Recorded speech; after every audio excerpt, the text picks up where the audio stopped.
તમારો ક્લાસ ચાલુ થઈ ગયા. સરસ. તમારા બધાના માઇક મ્યુટ કરી દેજો. તમારું બધાનું ખૂબ ખૂબ ખૂબ હૃદયપૂર્વક સ્વાગત છે ઇસ્કોન બેંગલુરુ શ્રી શ્રી રાધા ગોવિંદ ટેમ્પલ નંતુર તરફથી. અને આજે આપણે બધા મળી રહ્યા છીએ લેવલ 2 અધ્યાય 6 વિભાગ પહેલાની ચર્ચાઓ કરવા માટે. યસ, હીર માતાજી જિજ્ઞેશ દરબારજી તમને co-host આપ્યું છે. ઓકે પ્રભુ.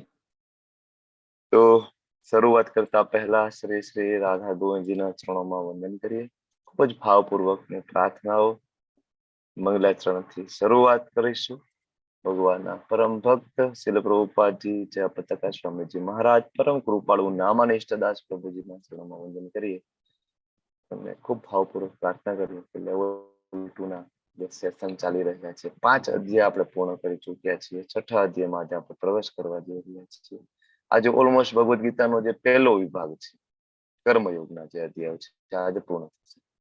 ભગવાને ખૂબ હૃદયપૂર્વક પ્રાર્થના કરી કે તમે જે બધા યોગો આપ્યા છે જ્ઞાન યોગ, કર્મયોગ, ધ્યાન યોગ, અષ્ટાંગ યોગ અને અલ્ટિમેટ ભક્તિ યોગ તમે સમજી શકે એવી અમારા ઉપર કૃપા કરો.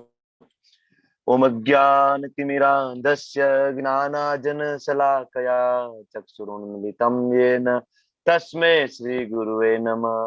શ્રી ચૈતન્ય મનોભીષ્ટમ સ્થાપિતમ યેન ભૂતલે સ્વયં રૂપ કદા મહ્યમ દદાતિ સ્વપદાંતિકમ. વંદેહમ શ્રી ગુરौ શ્રીયુતાપદકમલમ શ્રી ગુરુન વૈષ્ણવાંશ્ચ શ્રી રૂપમ સાગ્રજાતમ સગણ રઘુનાથાન્વિતમ તમ સજીવમ સાદ્વૈતમ સાવધૂતમ પરિજન સહિતમ કૃષ્ણ ચૈતન્ય દેવમ શ્રી રાધા કૃષ્ણ પાદાન સગણ લલિતા શ્રી વિશાખાન્વિતાંશ્ચ. હે કૃષ્ણ કરુણા સિંધુ દીનબંધુ જગતપતે ગોપેશ ગોપિકા કાંત રાધા કાંત નમસ્તુતે. તપ્ત કાંચન ગૌરાંગી શ્રી રાધે વૃંદાવનેશ્વરી વૃષભાનુસુતે દેવી પ્रणमामि હરિપ્રિયે. વાંછા કલ્પતરુભ્યશ્ચ કૃપા સિંધુભ્યૈવ ચ પતિતાનાં પાવનેભ્યો વૈષ્ણવેભ્યો નમો નમઃ. નમો વિષ્ણુપાદાય કૃષ્ણા પૃષ્ઠાય ભૂતલે શ્રીમતે ભક્તિ વેદાંત સ્વામિનિતિ નામિને. નમસ્તે સરસ્વતી દેવે ગૌરવાણી પ્રચારિણે નિર્વિશેષ શૂન્યવાદી પાશ્ચાત્ય દેશ તારિણે. જય શ્રી કૃષ્ણ ચૈતન્ય પ્રભુ નિત્યાનંદ શ્રી અદ્વૈત ગદાધર શ્રીવાસાદિ ગૌર ભક્ત વૃંદ.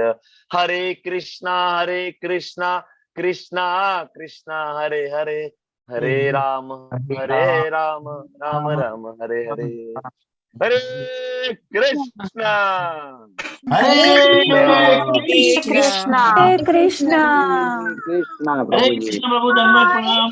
દંડવત પ્રણામ. પરેશ શાહ પ્રભુ ખૂબ ખૂબ હૃદયપૂર્વક સ્વાગત છે. બધા જ મારા વહાલા વૈષ્ણવો, મારા વડીલો અને ખૂબ ખૂબ હૃદયપૂર્વક સ્વાગત છે બધા જ પાર્ટિસિપન્ટનું. તો શરૂઆત કરીશું ધ્યાન યોગ, અષ્ટાંગ યોગ. આમ તો આ અધ્યાય છે ને લેવલ 1 ની અંદર પણ ખૂબ સરસ રીતના ચર્ચા કરવામાં આવે છે. તમે જો કે હમણાં લેવલ 1 એટેન્ડ કર્યું હશે છઠ્ઠો અધ્યાય તો ઓલમોસ્ટ કન્સેપ્ટ ત્યાં પણ ક્લિયર થઈ જાય છે. આ અધ્યાય લેવલ 2 માં એવું નવું કઈ આપણે આપી શકતા નથી આની અંદર, કારણ કે ઓલમોસ્ટ ત્યાં પણ ડિટેલમાં આપણે કવર કરવું પડશે. સિવાય કે બધા શ્લોકો આપણે ત્યાં કવર નથી કરતા, એ બધા કરવાના છે, પણ ઓલમોસ્ટ આખા અધ્યાયનો કમ્પ્લીટલી જે સાર છે ત્યાં આવી જશે. શરૂઆત કરીશું ધ્યાન યોગ. તો અત્યાર સુધી આપણે બધાએ 5 અધ્યાયની ચર્ચાઓ કરી. તમને બધાને ખબર હશે ને પેલા અધ્યાયમાં શું આવે છે? What about first chapter? ફટાફટ. અર્જુનને મૂંઝવણ થાય છે, વિષાદ થાય છે. મૂંઝવણ થાય છે, વિષાદ થાય છે. અને શું છે પેલા અધ્યાયની અંદર બીજું? બોલો બોલો ફટાફટ. પ્રશ્ન યુદ્ધ જીતવાના કરવાના 4 કારણો. ત્રણ વ્યક્તિની મનઃસ્થિતિ. 3 વ્યક્તિની મનસ્થિતિ, અર્જુનજીના યુદ્ધ ના કરવાના 4 કારણો. ધૃતરાષ્ટ્ર. બીજા અધ્યાયમાં શું આવે? ગીતાનો સાર. એ 5 પ્રશ્નનો જવાબ. પ્રશ્નોના જવાબો. ત્રીજા અધ્યાયમાં શું આવે? નથી, આત્મા છું. આત્માનું જ્ઞાન. આત્માનું જ્ઞાન. ત્રીજા અધ્યાયમાં શું આવશે? કર્મયોગ. ચોથા અધ્યાયમાં દિવ્ય જ્ઞાન અને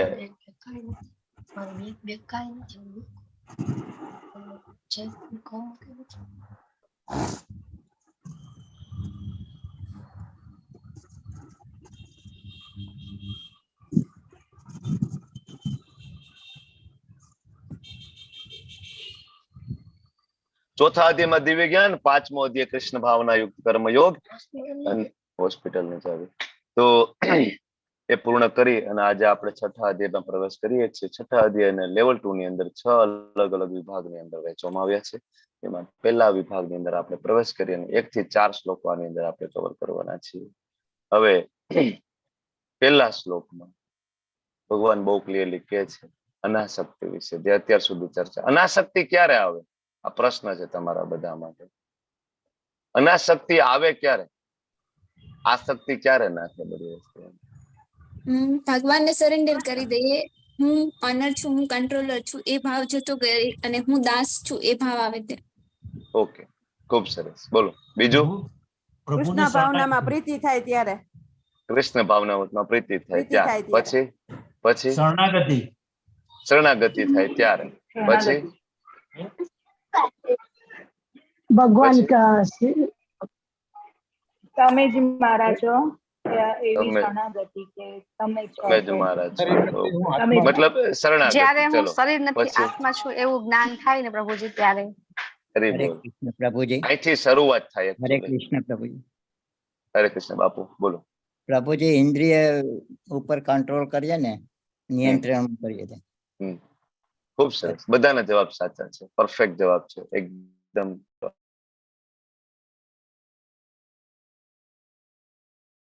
અહીંયા મારે જે જવાબ જોઈએ છે એ હું શરીર નથી આ ખબર પડે ને તો જ આસક્તિ છૂટે, બાકી આસક્તિ છૂટતી નથી.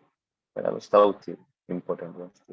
બાકી તો આપણે જોયું હતું 3 પ્રકારના કરતાઓ 5મા અધ્યાયની અંદર. આપણે પણ કરતા છીએ, બરાબર, નાના એવા ઈચ્છા કરી શકીએ છીએ. એની ઉપર એક કરતા છે માયાદેવી, કે જે ફેસિલિટી પ્રોવાઈડર છે અને આપણી ઈચ્છાઓ પૂરી કરે છે. પણ માયાદેવીને પણ પરમિશન આપનાર એક અલ્ટિમેટ કરતા છે, સુપ્રીમ કંટ્રોલર છે. કોણ છે? ભગવાન છે. જો આ ખબર પડી જાય કે સુપ્રીમ કંટ્રોલર હું નથી, હું ભોગતા નથી, બરાબર, ભોગતા તો ભગવાન છે, તો અનાસક્તિ આવે. તો આજના પહેલા શ્લોકની અંદર આપણે પ્રવેશ કરીએ. સર્વોચ્ચ ભોગતા, અંતિમ નિયંત્રક, શ્રેષ્ઠ મિત્ર. આ ચર્ચા આપણે 5મા અધ્યાયના અંતે કરી ચૂક્યા છીએ. હવે 5મા અધ્યાયથી 6ઠા અધ્યાયનું જોડાણ આપણે લેવલ 1 માં સમજાવીએ છીએ. છઠ્ઠો અધ્યાય ભગવાન શું કામ આપે છે? બોલો. અષ્ટાંગ યોગની ચર્ચા શું કામ કરવાની? અર્જુનનો તો પ્રશ્ન હતો કે ભાઈ કર્મ કરવું કે જ્ઞાન? તો આ પ્રશ્નનો જવાબ તો આમ તો 5મા અધ્યાયમાં ભગવાન આપી દીધો કે અર્જુન કૃષ્ણ ભાવને કર્મ કરતો. છઠ્ઠો અધ્યાય શું કામ આપ્યો? અષ્ટાંગ યોગ. વાય? શું લાગે છે છઠ્ઠા અધ્યાય ની શરૂઆત કરવા પાછળનું કારણ? નેહલ પંચાલજી, મોહિની પટેલજી, શું લાગે છે છઠ્ઠો અધ્યાય શું કામ આપ્યો છે? અલકા ગાંધીજી, શું કામ આપ્યું છે? હરે કૃષ્ણ. હરે કૃષ્ણ. બોલો. અષ્ટાંગ યોગ એટલા માટે આપ્યો છે કે યોગના વિવિધ માધ્યમોનો ફરક બતાવ્યો છે કે અષ્ટાંગ યોગ બહુ કઠિન છે ભગવાન સુધી પહોંચવામાં, જ્યારે આપણો કૃષ્ણ ભાવના પદ્ધતિ છે એનાથી આપણે સરળતાથી ભગવાન સુધી પહોંચી શકીએ છીએ. ઓકે, એ તો બરાબર છે, પણ આગળના ચેપ્ટર કનેક્ટ કઈ રીતના કરીશું આપણે? જવાબ તો સાચો જ છે. કનેક્શન કઈ રીતના ડેવલપ થશે આગળના ચેપ્ટરો સાથે? જો ભગવદ ગીતાના બધા અધ્યાયો એકબીજા સાથે કનેક્ટિંગ છે. ઇવન ઈચ એન્ડ એવરી શ્લોક આગળના શ્લોક સાથે કનેક્ટિંગ છે. કોઈ એવું નથી ઉડતું જ્ઞાન ગમે ત્યાંથી આપી દીધું. ટોપિક કઈક ચાલે છે, ભગવાન ડાયવર્ટ થઈ ગયા, નવો કઈક ટોપિક ચાલુ કરી દીધો. આવું છે આની અંદર? એવું નથી. બરાબર, બહુ વ્યવસ્થિત વેલ પ્લાન ભગવાન જ્ઞાન આપી રહ્યા છે. મોનાજી, શું કહેવાનું છે તમારું? હરે કૃષ્ણ પ્રભુજી. હરે આમાં જે પરમાત્માનો સાક્ષાત્કાર થાય છે એ આંશિક છે, પૂર્ણ નથી. પૂર્ણ છે એ ભક્તિ યોગમાં થાય. એટલે ભગવાન ખાલી જણાવે છે કે આ અષ્ટાંગ યોગ છે એ પદ્ધતિ કરતા આપણે ભક્તિ યોગ વધારે અપનાવવો જોઈએ. હરે કૃષ્ણ. હરે કૃષ્ણ. જવાબ તો બધા સરસ છે. ચાર યુગને કનેક્ટેડ કરીને જોઈએ ને તો જે અગાઉના ત્રેતા યુગમાં ને દ્વાપર સતયુગમાં જે અષ્ટાંગ યોગ હતો એ પોસિબલ હતો, પણ અત્યારના કળિયુગમાં પોસિબલ નથી. એટલે એ દરેકને સમજાવે છે કે આ અષ્ટાંગ યોગ પણ છે, પણ તે છતાંય છે એટલે કન્ક્લુઝન એ આપે છે કે ભક્તિ દ્વારા જ પરમાત્મા સુધી પહોંચી શકાય છે. અહેતુક ખૂબ કૃપા સરસ. છે ભગવાન. ખૂબ સરસ. હું તમને એટલા માટે વારંવાર કહું છું કે લેવલ 1 જોઈન કરો. લેવલ 1 જોઈન કરો તો જવાબ ફટાફટ આવડવો જોઈએ. તો હરે તમને કૃષ્ણ બધા. પ્રભુજી. હરે કૃષ્ણ.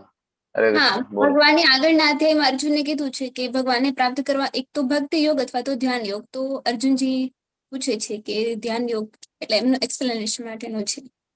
ઓકે, ખૂબ સરસ. ઓકે, બાપુ શું કેવું છે? લલિત કુમાર વેદ પ્રભુ, તમારે શું કેવું છે? પ્રભુજી, પાંચમા અધ્યાયમાં 27 ને 28 શ્લોકમાં આનું વર્ણન થયું હતું. હા, ભગવાને ત્યાં પૂર્વ બંધારણ બાંધ્યું છે. હા, યોગી વિશે પાંચમા વાત કરી અધ્યાય. છે. બરાબર. તો અર્જુનના આમ નોર્મલી છેલ્લા ભોક્તારામ શ્લોક યજ્ઞ ઉપરથી હોય તપસ્યા છે. નહીં. ભગવાન 27-28 શ્લોકમાં કીધું દ્રષ્ટિને ભ્રમરની વચ્ચે સ્થિર કરવા વાળા શ્લોક આપણે પાંચમા અધ્યાયમાં જોયા. 2 શ્લોક જે ધ્યાન યોગના શ્લોક છે. સ્વાભાવિક છે ભગવાને આ 2 શ્લોક આપ્યા. અર્જુનના મનમાં પ્રશ્ન થાય. આ પહેલી વસ્તુ. અને સૌથી મહત્વનું કારણ તમે બધા ભૂલો છો કે 6થો અધ્યાય આપવાનું શું કારણ છે. તમે બીજો અધ્યાય ભૂલી ગયા. બીજા અધ્યાયની શરૂઆતમાં અર્જુને એવું કહ્યું હતું, ભગવાન બધું છોડીને હું જંગલમાં જતો રહું, હું બધું છોડીને સંન્યાસ લઈને ત્યાગ કરી દઈશ, હું કોઈ કર્મ નહીં કરું, હું ભીખ માંગીને ખાઈ લઈશ. આ અર્જુનની દલીલ હતી. તો ભગવાને કર્મ કરતા તો સમજાવી દીધું, જ્ઞાન યોગ સમજાવી દીધો, પણ આ દલીલને કઈ રીતના એડ્રેસ કરશે ભગવાન? જંગલમાં જતું રહેવાની વાત છે, હિમાલયની ગુફામાં જતું રહેવાની વાત છે, તો એ શ્રેષ્ઠ છે કે નહીં? આજ સુધી તો ચર્ચા થઈ નહીં ને. આ 5 અધ્યાયમાં ભગવાન અષ્ટાંગ યોગને ક્યાં ધ્યાન યોગને મહત્વ આપ્યું નથી, સમજાયું નથી. તો અર્જુનના મનમાં જે પ્રશ્ન હતો, કર્મયોગ જ્ઞાન યોગ વાળો પ્રશ્ન હતો જ, પણ અર્જુનને એ દલીલ પણ રજૂ કરી કે હું જંગલમાં જતો રહું ભગવાન, બધું ત્યાગ કરીને અષ્ટાંગ યોગની સાધના કરું તો એ બેટર રહેશે. એટલે ભગવાન આખો અધ્યાય એના માટે આપે છે, અર્જુનના કન્ફ્યુઝન માટે. હજી ભાઈ જો તને કર્મયોગ જ્ઞાન યોગ સમજાવી દીધો, તને એ પણ ખબર પડી ગઈ કૃષ્ણ ભાવને કર્મયોગ કરવો છે, પણ હજી મનમાં ક્યાંય ખચવાટ હોય કે ના આના કરતા હિમાલયમાં જવું છે અને બેટર છે, તો ભગવાન કે હું તને આખો અષ્ટાંગ યોગ આપું, આખો ધ્યાન યોગ આપું છું. આ એક એ રીતના કનેક્ટિંગ થાય છે આગળના અધ્યાય સાથે. બરાબર. પછી તમે લેવલ 1 માં આવતા હોય તો હું સમજાવું છું કે આપણા ગામની અંદર કોઈ ભક્ત આવે અને તમને બધાને બેસાડીને એમ કે ચાલો આવો બધા આપણે ભગવાનના પવિત્ર નામનો જપ કરીશું, માળા કરીશું. કેટલા માણસો ભેગા થશે? કેટલા માણસો ભેગા થશે? આંગળીના વેઢે ગણાય એટલા 5, 10, 15 ભેગા થાય કદાચ માળા કરવા માટે. એટલું અઘરું છે. પણ કોઈ બાબા એવા આવશે, બરાબર, અને જાહેરાત કરશે કે બાબા બધાના મનની વાતો જાણે છે અને હાથમાંથી રુદ્રાક્ષ કાઢે છે અને હાથમાંથી કંકુ કાઢે છે. કેટલા માણસો ભેગા થશે જોવા માટે? આખું ગામ. આખું ગામ. કારણ કે આપણા મનમાં એમ છે કે શ્રેષ્ઠ છે, એની તપસ્યા ઉચ્ચ કોટીની છે. બરાબર. એ સિદ્ધ વ્યક્તિ છે, ભક્ત કરતા એનું જે તપશ્ચર્યા ઊંચી છે, ભગવાનને આ પ્રિય હોવો જોઈએ, તો જ એને આવું ફળ અને આવી એનામાં સિદ્ધિ પ્રાપ્ત થાય. આવું આપણા બધાના મનમાં છે ને? આજે છે. તો એ કન્ફ્યુઝન દૂર કરવા માટે ભગવાન આખો અષ્ટાંગ યોગ આપે છે. બરાબર. તો આપણા બધાની શંકાઓ દૂર કરવા માટે, અર્જુનજીની દલીલને એડ્રેસ કરવા માટે અષ્ટાંગ યોગ આપે છે. જેમ જેમ જ્ઞાન વધે એમ ખબર પડે હું શરીર નથી, તો અનાસક્તિ આવે. આ જો મેં તમને અનાસક્તિ વાળો પ્રશ્ન પૂછ્યો જવાબ છે. હવે જ્ઞાન યોગમાં આગળ વધતા વધતા એકાગ્રતા આવે અને એકાગ્રતા કરતા કરતા પરમાત્મા સાથે જોડાણ થાય. આ બધી શરૂઆત જે અષ્ટાંગ યોગની કરે ને ભગવાન, એની પહેલા શ્લોકની અંદર ભગવાન ખૂબ જ સરસ રીતના સમજાવે છે અર્જુનને. શ્રી ભગવાન ઉવાચ અનાશ્રિત કર્મ ફલમ. અનાશ્રિત કર્મ ના ફળ પ્રત્યેની અનાસક્તિ. સેમ 2.47 કર્મણ્યેવાધિકારસ્તે મા ફલેષુ કદાચન. ભગવાન ફરીથી અષ્ટાંગ યોગ ધ્યાન યોગ સમજાવતા પહેલા એમ કે છે કે અનાશ્રિત કર્મ ફલમ કાર્યમ કર્મ કરોતિ યઃ. કર્મ છોડવાનું નથી. ભગવાન ફરીથી કે છે, ત્રીજા અધ્યાયમાં કહ્યું કર્મ નથી છોડવાનું, નિયત કર્મ કરવાનું છે. 5મા અધ્યાયમાં કહ્યું કર્મ નથી છોડવાનું, કર્મ છે આત્માનો સ્વભાવ છે, કર્મ વગર પેટનો ખાડો નહીં પૂરી શકાય. તમે હિમાલયની ગુફામાં જઈને બેસી જાઓ ને તો પણ પાકેલા ફળ તો તમારે વીણવા જવા પડશે ને ખાવું પડશે. કર્મ વગર ન ચાલે. ભગવાન ફરીથી શરૂઆત કરે અષ્ટાંગ યોગની, એમ કે છે અનાશ્રિત કર્મ ફલમ કાર્યમ કર્મ કરોતિ, કર્મ તો કરવું પડશે, ફળ પ્રત્યે અનાસક્ત રહી અને જે પોતાના કર્તવ્ય અનુસાર કર્મ કરે છે, સ સંન્યાસી ચ યોગી ચ. આમાં સંન્યાસીની વ્યાખ્યા છે અને આમાં યોગીની વ્યાખ્યા છે. કન્ફ્યુઝન કઈ હોય તો પેલા શ્લોકમાં જ ભગવાન કે હું દૂર કરી દઉં કે સાચો યોગી કોણ છે, સાચો સંન્યાસી કોણ છે. ખાલી ભગવા કપડા પહેરવાથી સંન્યાસી બની શકાતું નથી. ખાલી હિમાલયની ગુફામાં, હિમાલયના બરફમાં એક પગે ઉભો રહેવાથી યોગી નથી બની શકાતું. યોગી કોણ છે? અનાશ્રિત કર્મ ફલમ, કર્મના ફળ પ્રત્યે અનાસક્તિ. કર્મ કરવાનું, કાર્યમ કર્મ કરોતિ, કર્મ કરવાનું. તો હવે કર્મ કઈ રીતના કરવાનું એ તો આગળના અધ્યાયમાં સમજાવ્યું છે ને. કર્મ કઈ રીતના કરશું? યજ્ઞ અર્થાત કર્મણો અન્યત્ર લોકોયમ કર્મ બંધન. યજ્ઞ અર્થાત કર્મણો અન્યત્ર, કૃષ્ણ પ્રીત્યાર્થે, વિષ્ણુ પ્રીત્યાર્થે કરેલું કોઈ પણ કર્મ છે બાંધતું નથી, એના સિવાયના દરેક કર્મ આપણને બાંધે છે. તો કર્મ કરવાનું એ તો આપણે ભણી ગયા, આગળ ક્લિયર થઈ ગયા. 2 અધ્યાય, 3જો અધ્યાય, 5મો અધ્યાય. તો કઈ રીતના કર્મ કરવાનું? યજ્ઞ અર્થાત, અને આ જ સાચો સંન્યાસી છે. આપણને અર્જુનને એમ થાય કે હું બધો ભાગી જાઉં, જંગલમાં જતો રહું, સંન્યાસી બની જાઉં, યોગી બની જાઉં. ભગવાન કે યોગી સંન્યાસીની વ્યાખ્યા તું શું સમજે છે? અને એવું લાગે કે બધું છોડીને છોડો, ઘરબાર ચલો, હરિદ્વાર, સંન્યાસી બની ગયા. ખાલી ભગવા પહેરવાથી સંન્યાસી થઈ જાય છે? નહીં, સંન્યાસી કોને કહેવાય? કર્મ કરે છે. શ્રીલ પ્રભુપાદે કર્મ કર્યું છે ને. પ્રભુપાદ ધારે તો હિમાલયમાં બેસીને તપશ્ચર્યા કરી શકે, પણ એને ખબર છે કે ભગવાને તો અહીં કહ્યું છે અનાશ્રિત કર્મ ફલમ કાર્યમ કર્મ કરોતિ સંન્યાસી. This is called સંન્યાસી. આપણા સંન્યાસીઓ જો ઇસ્કોનની અંદર, જયાપતાકા સ્વામીજી મહારાજ, એની ઉંમર જોવો તમે અને એનું શરીરનું સ્વાસ્થ્ય તમે જુઓ. સામાન્ય કોઈ માણસ હોય ને તો ક્યારનો હારી ગયો હોય. કેટલાય માણસો છે ને સામાન્ય બીમારીમાં ઝેર પીને ગટગટાવી જાય છે, જતા રહે. તમે છાસવાર આપણા ન્યૂઝમાં જોઈએ છીએ. હમણાં એક પેશન્ટ મેં સાંભળ્યું, ખાલી પાઇલ્સના પેનમાં, એ નજીકનું જ છે, પાઇલ્સના પેનની અંદર એ સુસાઇડ કરે છે. આની પેલા 5 વર્ષ પહેલાના મારું જ એક પેશન્ટ છે, મને આગલા દિવસે બતાવવા આવે છે, ફિસ્ટુલાનો કેસ છે. ફિસ્ટુલા એટલે ભગંદર, અસહ્ય પેન થાય છે. 2 દિવસ પછી ઓપરેશન માટે આવવાની તૈયારી બતાવે છે અને બીજે દિવસે રાત્રે વાડીએ જઈ અને દવા પીને સુઈ જાય છે. બરાબર, કોઈ પણ કારણ પેન સહન નથી થતું. સર્જરી કરાવી નથી, સર્જરીથી ખૂબ ડર લાગે છે. બરાબર, પેન સહન ન થતું, સુસાઇડ. બરાબર, પણ ભગવાનના ભક્તો જો ઘણા બધા બીમારીઓથી જૂજી રહી છે. બરાબર, છતાં આને કહેવાય સાચા સંન્યાસી. સયોગી ચ સંન્યાસી, ન નિરગ્નિ ચાકર્યા. એવું નથી કે ભાઈ જે અગ્નિ પ્રગટ નથી કરતો, બરાબર, અગ્નિહોત્ર યજ્ઞ છે એ નથી કરતો, મતલબ પોતાનો પેટનો ખાડો પૂરવા માટે ભોજન નથી બનાવતું, અને સંન્યાસી નથી પેલી.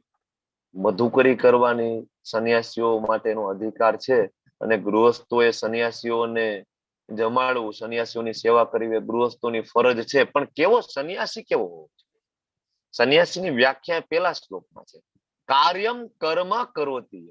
એ કર્મ કરતો હોવો જોઈએ કૃષ્ણ ભાવનામૃતની અંદર. એ ભગવદ્ ગીતાનો પ્રચાર, શ્રીમદ ભાગવતમનો પ્રચાર, બીજા બધાને માળા કરવાનું શીખડાવે, ભગવત ભક્તિમાં લઈ આવે. આને કહેવાય સાચું. એટલે ભગવાન અષ્ટાંગ યોગની આ શરૂઆત કરે છે ને, એની પહેલા ભગવાન કહી દે છે, કોઈને એવું લાગે ગુફામાં જઈને બેસી જાય અને એવું માની લે કે એ વધારે બેટર છે, તો કૃષ્ણ કે હું પહેલા જ કહી દઉં છું કે નહીં, એ ખોટું છે. બરાબર, ડ્યુટી છોડવાની નથી. ભગવાન પહેલા હાઇલાઇટ કરી દે છે. ઘણા બધાને એમ થાય ભક્તિમાં આવી ગયા, અધ્યાત્મમાં આવી ગયા, મારા માટે કોઈ કર્મ નથી. તો ભગવાન કે હું વારંવાર કહું છું કર્મ છોડવાના નથી. બહુ ક્લિયર કટ છે. બરાબર, તો ભક્તિ યોગ અને અષ્ટાંગ યોગ બંને યોગ ઇન્દ્રિય તૃપ્તિના ત્યાગ તરફ દોરી જાય છે. અલ્ટિમેટલી તો બેમાં ઇન્દ્રિય તૃપ્તિ છોડવાની છે, પણ અષ્ટાંગ યોગની અંદર પ્રયત્ન કરવો પડે છે અને ભક્તિ યોગની અંદર પ્રયત્ન કરવો નથી પડતો, આપમેળે છૂટે છે. જેમ બીજા અધ્યાયમાં ભગવાને કીધું છે ને, વિષયાવીને વર્તન્તે. બરાબર, નિહારસ્ય દેહિના. તો ભગવાન કહે છે, યમ સંન્યાસમિતિ પ્રાહુર્યોગમ તમ વિધિ પાંડવ. હે પાંડુ પુત્ર, જેને સંન્યાસ કહેવાય છે એને તું યોગ અર્થાત પરમ બ્રહ્મ સાથે યુક્ત થવું જાણ.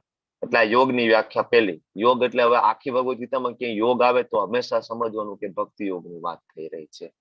બરાબર, એટલા માટે ઘણા બધા શ્રીલ પ્રભુપાદની ભગવદ ગીતા વાંચે ને તો એ લોકો એવું કે ભાઈ પ્રભુપાદની ભગવદ ગીતામાં છે ને પોતાના શબ્દ એને એડ કરેલા છે. બરાબર, જ્યાં ભક્તિ નથી ને ક્યાંય ભક્તિ આપી છે. અધ્યાય ચાલે છે કર્મયોગનું અને તાત્પર્ય આપે છે ભક્તિનું. બરાબર. શ્લોકો ચાલે છે જ્ઞાન યોગના પણ તાત્પર્ય આપે છે ભક્તિનું. ઘણા બધા આવું કે તમારા પ્રભુપાદ છે ને જ્યાં ભક્તિ નથી ત્યાં ભક્તિ આપી દીધી છે, પણ જેની પાછળ યોગ શબ્દ ઉમેરે છે, જ્ઞાન યોગ હોય, કર્મયોગ હોય, ધ્યાન યોગ હોય, પણ યોગનો અર્થ થાય ભક્તિ. બરાબર. અલ્ટિમેટલી યોગ એટલે જોડાવું.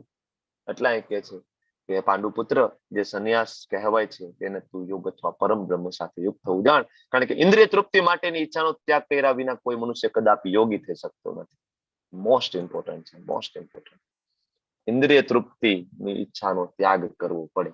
જ્યાં સુધી આપણે એમ કે ના હું મજા કરી લઉં, મૂવી જોઈ લઉં, ફરી લઉં, તો એ કોઈ દિવસ યોગી બની શકતા નથી. બરાબર. અષ્ટાંગ યોગમાં તો પેલા જ આ બધું કરવું પડે, પછી તમે સંસાર છોડો. વિરક્તિ આવે, વૈરાગ્ય આવે, સંસાર છોડો. જ્યારે કૃષ્ણ ભાવના અમૃતમાં સ્પેશિયલ પ્રયત્ન કરવાની જરૂર નથી. એમાં બાય પ્રોડક્ટ છે. ઇન્દ્રિય તૃપ્તિ જે છે, ઈચ્છાઓ એ છૂટવી એ બાય પ્રોડક્ટ છે. ધીમે ધીમે કઈ રીતના થાય તો કે ભાઈ ખબર પડે કે હું તો જીવાત્મા છું. કૃષ્ણ ભાવના અમૃતમાં આવે કોઈ વ્યક્તિ, થોડા દિવસમાં એને ખ્યાલ આવવા માંડે કે હું તો દાસ છું, મારા સ્વામી કૃષ્ણ છે અને હું તો એક આત્મા છું, હું આ શરીર નથી. અને હું શરીરમાં ગમે એમ રહું તો હું કઈ ભોગવી શકવાનું અલ્ટિમેટ છું નહીં, કારણ કે હું ભોગતા નથી.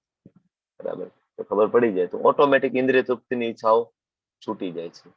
જ્યારે યોગીને આનો અભ્યાસ કરવો પડે છે, મનને કેન્દ્રિત કરવું પડે, બે દ્રષ્ટિની વચ્ચે ભ્રમરોમાં એને કેન્દ્રિત કરવું પડે, આજુબાજુમાંથી ઇન્દ્રિયના વિષયોને ઇન્દ્રિયોમાંથી ખેંચી લેવા પડે, ધારણા કરવી પડે, એકાગ્રતા, ધ્યાનમાં જ બેસવું પડે અને છેલ્લે સમાધિની અવસ્થા પ્રાપ્ત થાય. આ અભ્યાસ છે ખૂબ જ અઘરો છે. કલિયુગની અંદર ખૂબ જ અઘરો છે. ઇન્દ્રિય નિગ્રહ છે એ આ પદ્ધતિથી આગળ વધીએ તો ઇટ્સ વેરી ડિફિકલ્ટ. ભગવાન આગળ કહે છે કે આ બહુ અઘરું છે ભાઈ, આના કરતા ભક્તિયોગ બેટર છે, ભક્તિયોગ કરો. બરાબર. તો આગળ ભગવાન કહે છે હવે આ જે યોગમાં આગળ વધતા હોય, બરાબર, હવે અષ્ટાંગ યોગમાં આગળ વધે, પણ આપણે ભક્તિ યોગમાં સાથે સાથે સમજતું જવાનું, કારણ કે અષ્ટાંગ યોગ આપણા માટે કામનો નથી. એટલે જેટલા અષ્ટાંગ યોગના શ્લોક છે એ શ્લોકમાંથી પણ આપણે ભક્તિ યોગમાં શું શું આપણે એની સાથે કનેક્શન બેસાડી શકીએ છીએ એ રીતના આપણે સમજીએ.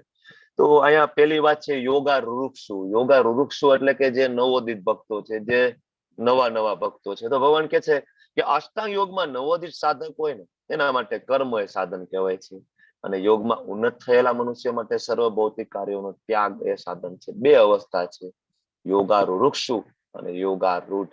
બરાબર. એક નિયોફાઇટ છે, શરૂઆતમાં જે ભક્તિમાં આવ્યા છે તેના માટે કર્મ છે, સાધક છે. આપણા બધા માટે કર્મ કરતા રહેવું જરૂરી છે. આપણે બધા કામ કરીએ છીએ, ગૃહસ્થ ધર્મ નિભાવીએ છીએ, જોબ કરીએ છીએ, બિઝનેસ કરીએ છીએ, આ બધું કરીએ છીએ. કર્મ અત્યારે આપણા માટે સાધન છે, પણ કર્મ કઈ રીતના કરીશું તો કે કૃષ્ણ ભાવના અમૃતમાં જે કઈ ફળ આવશે ને એ ભગવાનને આપણે અર્પણ કરી દઈશું. થોડું આપણા માટે રાખીશું, કઈ વાંધો નથી, પણ ટ્રાય કરીશું કે આપણે મેક્સિમમ કૃષ્ણ ભાવના અમૃતમાં બધા કર્મના ફળ અર્પિત કરવાની કોશિશ કરીએ. આપેલી વસ્તુ નવ સાધક માટે.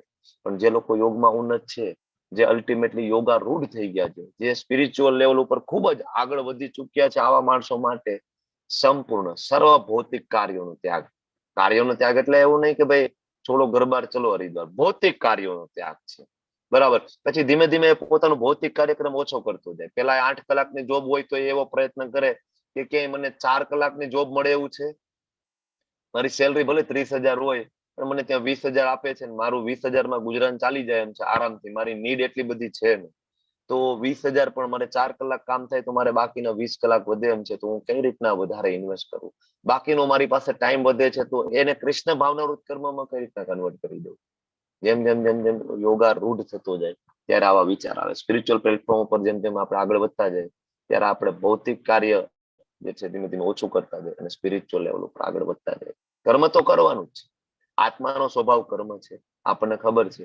આત્મા આપણા શરીરમાં છે એટલે આપણે હાથ ચલાવી શકીએ, પગ ચલાવી શકીએ, હું બોલી શકું, તમે સાંભળી શકો, આ પણ એક કર્મ છે. આત્માનો સ્વભાવ જ કર્મ છે, તો કર્મ ક્યારે છૂટી શકતું નથી, નેવર એવર. પણ કર્મ કયું છોડવાનું છે? ભૌતિક કાર્યો છોડવાના છે. મટીરિયલિસ્ટિક એક્ટિવિટી છોડી અને સ્પિરિચ્યુઅલ પ્લેટફોર્મ ઉપર આવીને કર્મ કરતા રહેવાનું છે. સ્ટેજ છે, થોડું અઘરું છે, એટલે જ ભગવાને આને યોગા રૂઢ માટે કહ્યું છે. આપણે બધા હજી નવોદિત ભક્તો છીએ, તો આપણા માટે ભગવાને કહ્યું છે કે કર્મ સાધન છે, તમે બધા કર્મ કરતા જાઓ, કર્મ કરતા કરતા કરતા કરતા ધીમે ધીમે ધીમે તમે પણ એ સ્ટેજ ઉપર પહોંચશો. ઓકે, તો આ બે પ્રકારના ભક્તોની વાત છે. તો આગળ કે છે, જ્યારે મનુષ્ય સર્વ ભૌતિક કામનાઓનો ત્યાગ કરીને ન તો ઇન્દ્રિય તૃપ્તિ માટે કાર્ય કરે છે, ન તો સકામ કર્મોમાં પરોવાઈ જાય છે, ત્યારે એને યોગમાં ઉન્નત થયેલો કહેવાય છે. સર્વ ભૌતિક કામનાઓનો ત્યાગ, બધી કામનાઓનો ત્યાગ. અચ્છા, તો કામનાઓનો ત્યાગ કરી દે છે તો એ સકામ કર્મમાં પરોવાઈ જાય છે. સકામ કર્મનો મતલબ તમને બધાને ખબર છે ને? સકામ કર્મ એટલે, સકામ કર્મનો મતલબ શું થાય? ફળની અપેક્ષા ફળની કરવી. ફળની આશા સાથે રાખી ફળની આશા સાથે કામ કરે. હા, જેમાં સ્વાર્થ છે. બરાબર.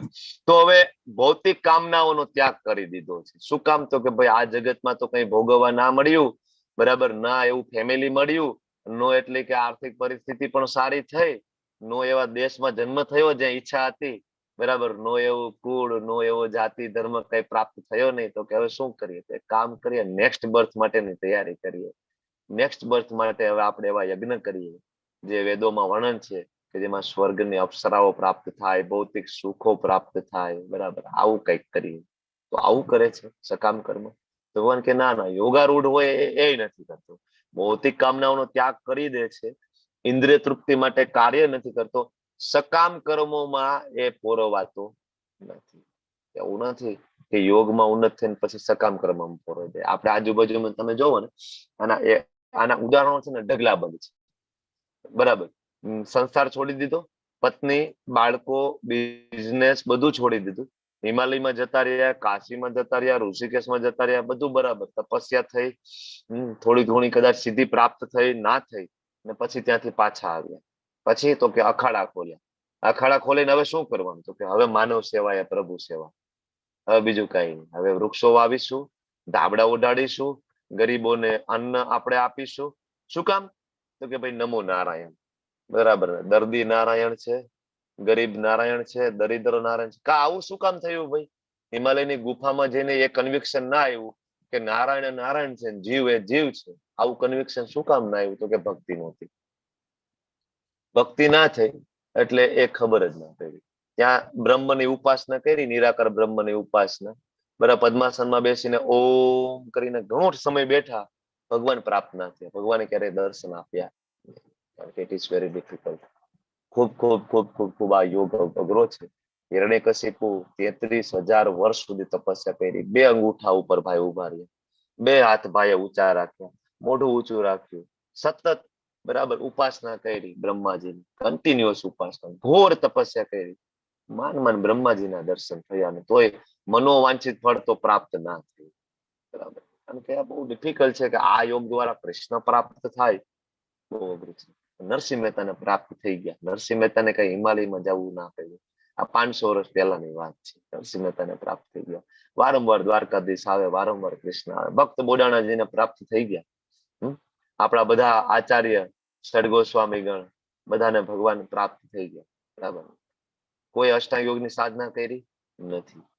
તો એટલે ભગવાનમાં બહુ ક્લિયરલી કે છે, સકામ કર્મોમાં પરોવાતો નથી મારો ભક્ત. એટલે જે લોકો ખરેખર યોગી કરે પછી આ બધું બંધ કરે, અથવા તો કદાચ કરે. આપણે ઇસ્કોનની અંદર ફૂડ ફોર લાઈફ ચાલુ છે, આપણે ગરીબોને જમાડીએ છીએ, એવું નથી. આપણે પણ જયારે આ બધી કુદરતી આપદાઓ હોય તો આપણા ઇસ્કોનના ભક્તો સૌથી આગળ હોય છે, સેવા કરવા માટે હોય છે. હમણાં ટ્રેન અકસ્માત થયું હતું તો આપણું ટેમ્પલ ત્યાં નજીકમાં હતું, તો આપણા ટેમ્પલે તરત જ ત્યાં ચાલુ કરી દીધું સર્વિસ, બધા માટે પાણીના કેરબા, બધા માટે જમવાનું. પણ એને ખબર છે કે હું નથી કર્યું, હું તો શરીર નથી, હું તો આત્મા છું. આ બધું કૃષ્ણની સંપત્તિ છે, કૃષ્ણના જીવો છે, મારી ફરજ છે કે હું એને બધાને પ્રસાદ આપી, બધાને ઉદ્ધાર કરું. તે પ્રસાદ આપવા જાય છે, કોઈ દાન પુણ્ય પોતાનું સ્વામિત્વના ભાવથી કાર્ય નથી કરતા, એટલે સકામ નથી. એ પણ કૃષ્ણ ભાવના મૃત છે. પ્રસાદ ખવડાવો, બરાબર, કૃષ્ણ ભાવના મૃત છે. તો આ ટેસ્ટિંગ બધા ક્રાઇટેરિયા છે કે માણસ ઇન્દ્રિય ઉપર, ઇન્દ્રિય તૃપ્તિનો ભોગની ઈચ્છાથી કેટલો અલિપ્ત રહે છે. બરાબર, એટલે આ ભગવાન કે છે સકામ કર્મોમાં પહેલા તો પરોવાતો નથી. એટલે આ રીતના પગલા ધીમે ધીમે ધીમે આગળ વધતા જશે. સકામ કર્મી, કર્મકાંડી, બરાબર, તો શરૂઆતમાં કર્મકાંડી લેવલ કામ કરે, એમ કરતા કરતા કર્મનો ફળ ત્યાગ કરે, નિષ્કામ કર્મયોગમાં આવે. કર્મનો ફળ ત્યાગ કરે, સાથે સાથે બ્રહ્મ જ્ઞાન આવે અને બ્રહ્મચર્યનું એનું પાલન કરે, જ્ઞાન યોગમાં આગળ વધે. અને પછી અષ્ટાંગ યોગ દ્વારા મન ઇન્દ્રિયો ઉપર નિયંત્રણ કરીને હૃદયમાં પરમાત્માનું ધ્યાન કરે, અષ્ટાંગ યોગ. આ બધું કરતા કરતા છેલ્લે ખબર પડે પરમ ભગવાન શ્રી કૃષ્ણ છે અને અલ્ટિમેટ ગોલ છે ભક્તિ યોગ છે. તો આ બધી સીડી છે. અષ્ટાંગ યોગ હોય, જ્ઞાન યોગ હોય, કર્મ યોગ હોય, ધ્યાન યોગ, સીડી છે. અલ્ટિમેટ જે ગોલ છે ભક્તિ છે. બરાબર. યોગારૂઢ તબક્કો, કર્મ છોડી દેવું. તો આ બે પ્રકારનું છે. યોગારૂઢ શું, યોગારૂઢ, આ બે આપણે જોયું. આ બધા નવોદિત ભક્તો છે અને આ એડવાન્સ ડિવોટી છે.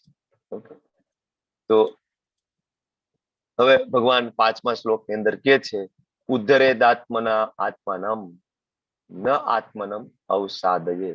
ઘણા બધા બીજી ભગવદ ગીતા તમે વાંચશો, શિલ પ્રભુપાદજીની ભગવદ ગીતા અને આપણી ભગવદ ગીતાના તફાવત તમને મોસ્ટ ઓફ શ્લોકમાં જોવા મળશે. હવે આ શ્લોકની અંદર તમે જુઓ તો અહીં ક્યાંય મન લખેલું નથી. બરાબર. ઉદ્ધરે આત્મના આત્માનમ, આત્માની વાત છે. પણ તમે અહીંયા આનો શબ્દાર્થ વાંચશો તો અહીંયા આત્માનો શબ્દ, આત્મા શબ્દનો અર્થ પ્રભુપાદે મન કર્યું છે. તો ઘણા બધાને એમ થાય કે આવું કઈ રીતના આત્માનો મન કઈ રીતના થાય? તો હવે એક તો આ ચાલી રહ્યો છે અષ્ટાંગ યોગ. બરાબર. અને ભગવાન અહીંયા શું કહી રહ્યા છે? આત્મેવ હિ આત્મનો બંધુર આત્મેવ રિપુર આત્મનો. મનુષ્ય પોતાના મનની સહાયતાથી પોતાનો ઉદ્ધાર કરવો જોઈએ, પોતાનું પતન થવા દેવું ના જોઈએ. આ મન બદ્ધ જીવનું મિત્ર પણ છે અને શત્રુ પણ છે. હવે તમે વિચાર કરો કે આત્માનો શબ્દનો અર્થ આપણે આત્મા જ લઈએ તો આ શ્લોકનો અનુવાદ શું બનશે? તો આ આત્મા, હાજી પ્રભુજી, બીજી બધી ગીતામાં અમે સાંભળ્યું કે આત્મા જ આત્માનો શત્રુ છે અને આત્મા જ આત્માનો બંધુ છે. એવી રીતે ચાલે છે. હા, એ ખોટું છે. ગીતામાં એ રીતનો ભાવાર્થ છે. હા, આ કારણ શું? તો કે ભાઈ આત્મા સત ચિત અને આનંદ છે. આત્મા કોઈ દી કોઈનો શત્રુ નથી ને આત્મા કોઈ દી કોઈનો મિત્ર નથી. હું એ જ સમજાવવા તમને માંગતો હતો કે તમે આનો અર્થ ધારો કે એવું કરો, આ મન છે, મનની જગ્યાએ તમે આત્મા મૂકી દો કે આ આત્મા બદ્ધ જીવનો મિત્ર છે અને શત્રુ પણ છે. Is it true? આત્મા કોઈનો શત્રુ છે? આત્મા કોઈનો મિત્ર છે? નહીં. આત્માની સ્થિતિ શું છે તો આપણે આગળ જોઈએ. બીજા અધ્યાયની અંદર આત્માની સ્થિતિ શું છે? બરાબર. જીવેર સ્વરૂપ હોય કૃષ્ણર નિત્યદાસ, આત્મા તો કૃષ્ણ નિત્યદાસ છે. ભગવાન આગળ પણ કે છે મમે વાંશો જીવ લોકે જીવ ભૂત સનાતન. એટલે પ્રભુપાદની ભગવદ ગીતા વાંચવી બહુ જરૂરી છે. ને ઘણી બધી ભગવદ ગીતામાં શ્લોકો ક્રોસ કરીને જોયા છે એટલે આપણને ખબર, તમે સમજી શકશો જ નહીં. બીજી ભગવદ ગીતા વાંચશો તમને ખબર નહીં પડે. ઘણી બધી જગ્યાએ અહીંયા આત્મા માતાજી કીધું, ઘણી બધી એવું લખ્યું છે મનુષ્ય પોતાના જાતની મદદથી પોતાનો ઉદ્ધાર કરવો જોઈએ. પોતાના જાતની મદદથી પોતાનો ઉદ્ધાર કરવો જોઈએ. પોતાની જાત જ પોતાનો મિત્ર છે ને પોતાનો શત્રુ છે. આ જાત એટલે શું સમજવાનું ભાઈ? નથી મન શબ્દ વાપરેલો, નથી આત્મા, નથી બુદ્ધિ, કાંઈ. આવા અનુવાદ પણ છે કારણ કે જે લખવા વાળો છે પોતે જ નથી સમજી શક્યો કે ભગવાન એકચ્યુઅલી કેવા શું માંગે છે. બીજું, અષ્ટાંગ યોગ છે એના સેન્ટરમાં શું છે? અષ્ટાંગ યોગના સેન્ટરમાં આત્મા છે? નહીં. અષ્ટાંગ યોગ સેન્ટરમાં છે મન. અષ્ટાંગ યોગની પદ્ધતિ મનને નિયંત્રિત કરવાની પદ્ધતિ છે ને, બરાબર ને? અષ્ટાંગ યોગ શેના માટે છે? પદ્માસનમાં બેસી જવું, મનને નિયંત્રિત કરવા માટે. મનને પ્રત્યાહાર, મનને પ્રત્યાહાર કરવાનો. હા, ધારણામાં લઈ જવું, પ્રત્યાહારમાં લઈ જવું. તો આ મનની વાત છે. એટલા માટે પ્રભુપાદની ભગવદ ગીતા બહુ જ વાંચવી ખૂબ ખૂબ ખૂબ ખૂબ જરૂરી છે. બાકી ફસાઈ જાય તો બાકી તમે વાંચશો. કારણ કે બધા ખેલ છે ને એ મનના છે, ખેલ આત્માના છે. આત્માને કામના છે, આત્માને અહંકાર છે, આત્માને ક્રોધ છે, આત્માને ઈર્ષ્યા છે, આત્માને દ્વેષ છે. આ બધા મનના ખેલ છે. તો શત્રુ કોણ છે? મન. આત્મે હિ આત્મનો બંધુર આત્મેવ રીપુ આત્મના. અહીંયા નકરું આત્મા આત્મા આત્મા આત્મા છે. એટલે પ્રભુપાદ અહીં કે છે કે આ આત્મા છે ને એ ખરેખર આત્મા મન માટે વપરાયેલો શબ્દ છે. કારણ કે આત્મા મન માટે પણ વપરાય, આત્મા શરીર માટે પણ વપરાય છે અને આત્મા બુદ્ધિ માટે પણ ક્યારેક વાપરવો પડે છે. જેવી રીતના બ્રહ્મ શબ્દ છે, આપણે બધું જોયું કે બ્રહ્મ એટલે નિરાકારવાદીઓ એક જ શબ્દ લે, બ્રહ્મ એટલે નિરાકાર, બ્રહ્મ એટલે પ્રકાશ. જયારે એવું નથી. જે શ્લોક છે એ મુજબ બ્રહ્મનો અર્થ થાય બ્રહ્મ એટલે દિવ્ય. બ્રહ્મ એટલે દિવ્ય. ભગવાનના ધામને પણ બ્રહ્મ કહેવાય. આપણે બધા આત્માઓ ભગવાનની શક્તિ છીએ, પરાશક્તિ, એ પણ બ્રહ્મ છે. ભગવાનનું નામ પણ બ્રહ્મ છે, ભગવાનનું ધામ પણ બ્રહ્મ છે, ભગવાનના ગુણ પણ બ્રહ્મ છે. જરૂર નથી બ્રહ્મ એટલે નિરાકાર બ્રહ્મ. હા, નિરાકાર સ્વરૂપ ભગવાનનું છે, નિરાકાર બ્રહ્મ એ પણ છે, પણ ખાલી એ જ નહીં. એટલે અહીંયા આત્મા છે એ મન જેવું આપણે શ્રીલ પ્રભુપાદે અર્થ આપ્યો. અને આ મન લઈ લો ને એટલે તમને આરામથી સમજી શકશો કે મન બધા જીવનું મિત્ર છે. હરે કૃષ્ણ પ્રભુજી, આ મન જ્યાં આપ્યું ને એટલે બરાબર આ શ્લોક સમજાઈ ગયો. પેલો આત્મા હતો એટલે ગોટાળો જ થતો હતો. આત્માનો શત્રુ ને આત્મા એનો બંધુ ને આત્મા એનો મિત્ર હતા, એટલે એ થોડું ગરબડ જ થતી હતી સમજવામાં. આ મન આવી ગયું એટલે બરાબર પરફેક્ટ આપણને ખ્યાલ આવી ગયો. Thank you. એટલે જ ભગવાન છે ને ચોથા અધ્યાયની શરૂઆતમાં કે છે એવમ પરંપરા પ્રાપ્તિ નિમમ રાજર્ષયો વિદુ. માત્ર મારી પરંપરામાંથી તમે બધા જ્ઞાન પ્રાપ્ત કરજો. પરંપરાની બહાર તમને કદાચ વેદોના બધા શ્લોકો કંઠસ્થ કરીને માણસો બેઠા હોય પણ ત્યાંથી જ્ઞાન પ્રાપ્ત નહીં કરતા. પૂછો તમે પરંપરામાં છો, તમારા ગુરુ, એમના ગુરુ, એમના ગુરુ, 4 પરંપરા આપેલી છે પદ્મ પુરાણમાં. અને અલ્ટિમેટ ભગવાન શ્રી કૃષ્ણ સાથે કનેક્શન થાય છે તો ઠીક છે, નહીતર 2 હાથ જોડી અને એવા પ્રવચનમાંથી ઊભું થઈને જતું રહેવું વધારે બેટર છે. કારણ કે એ કચરો આપવા સિવાય કઈ કરવાના નથી આપણા મગજની અંદર ભરવા. કારણ કે પોતે સમજેલા નથી એટલે બીજાને સમજાવી શકવાના નથી. એટલે આ બહુ ઇમ્પોર્ટન્ટ છે.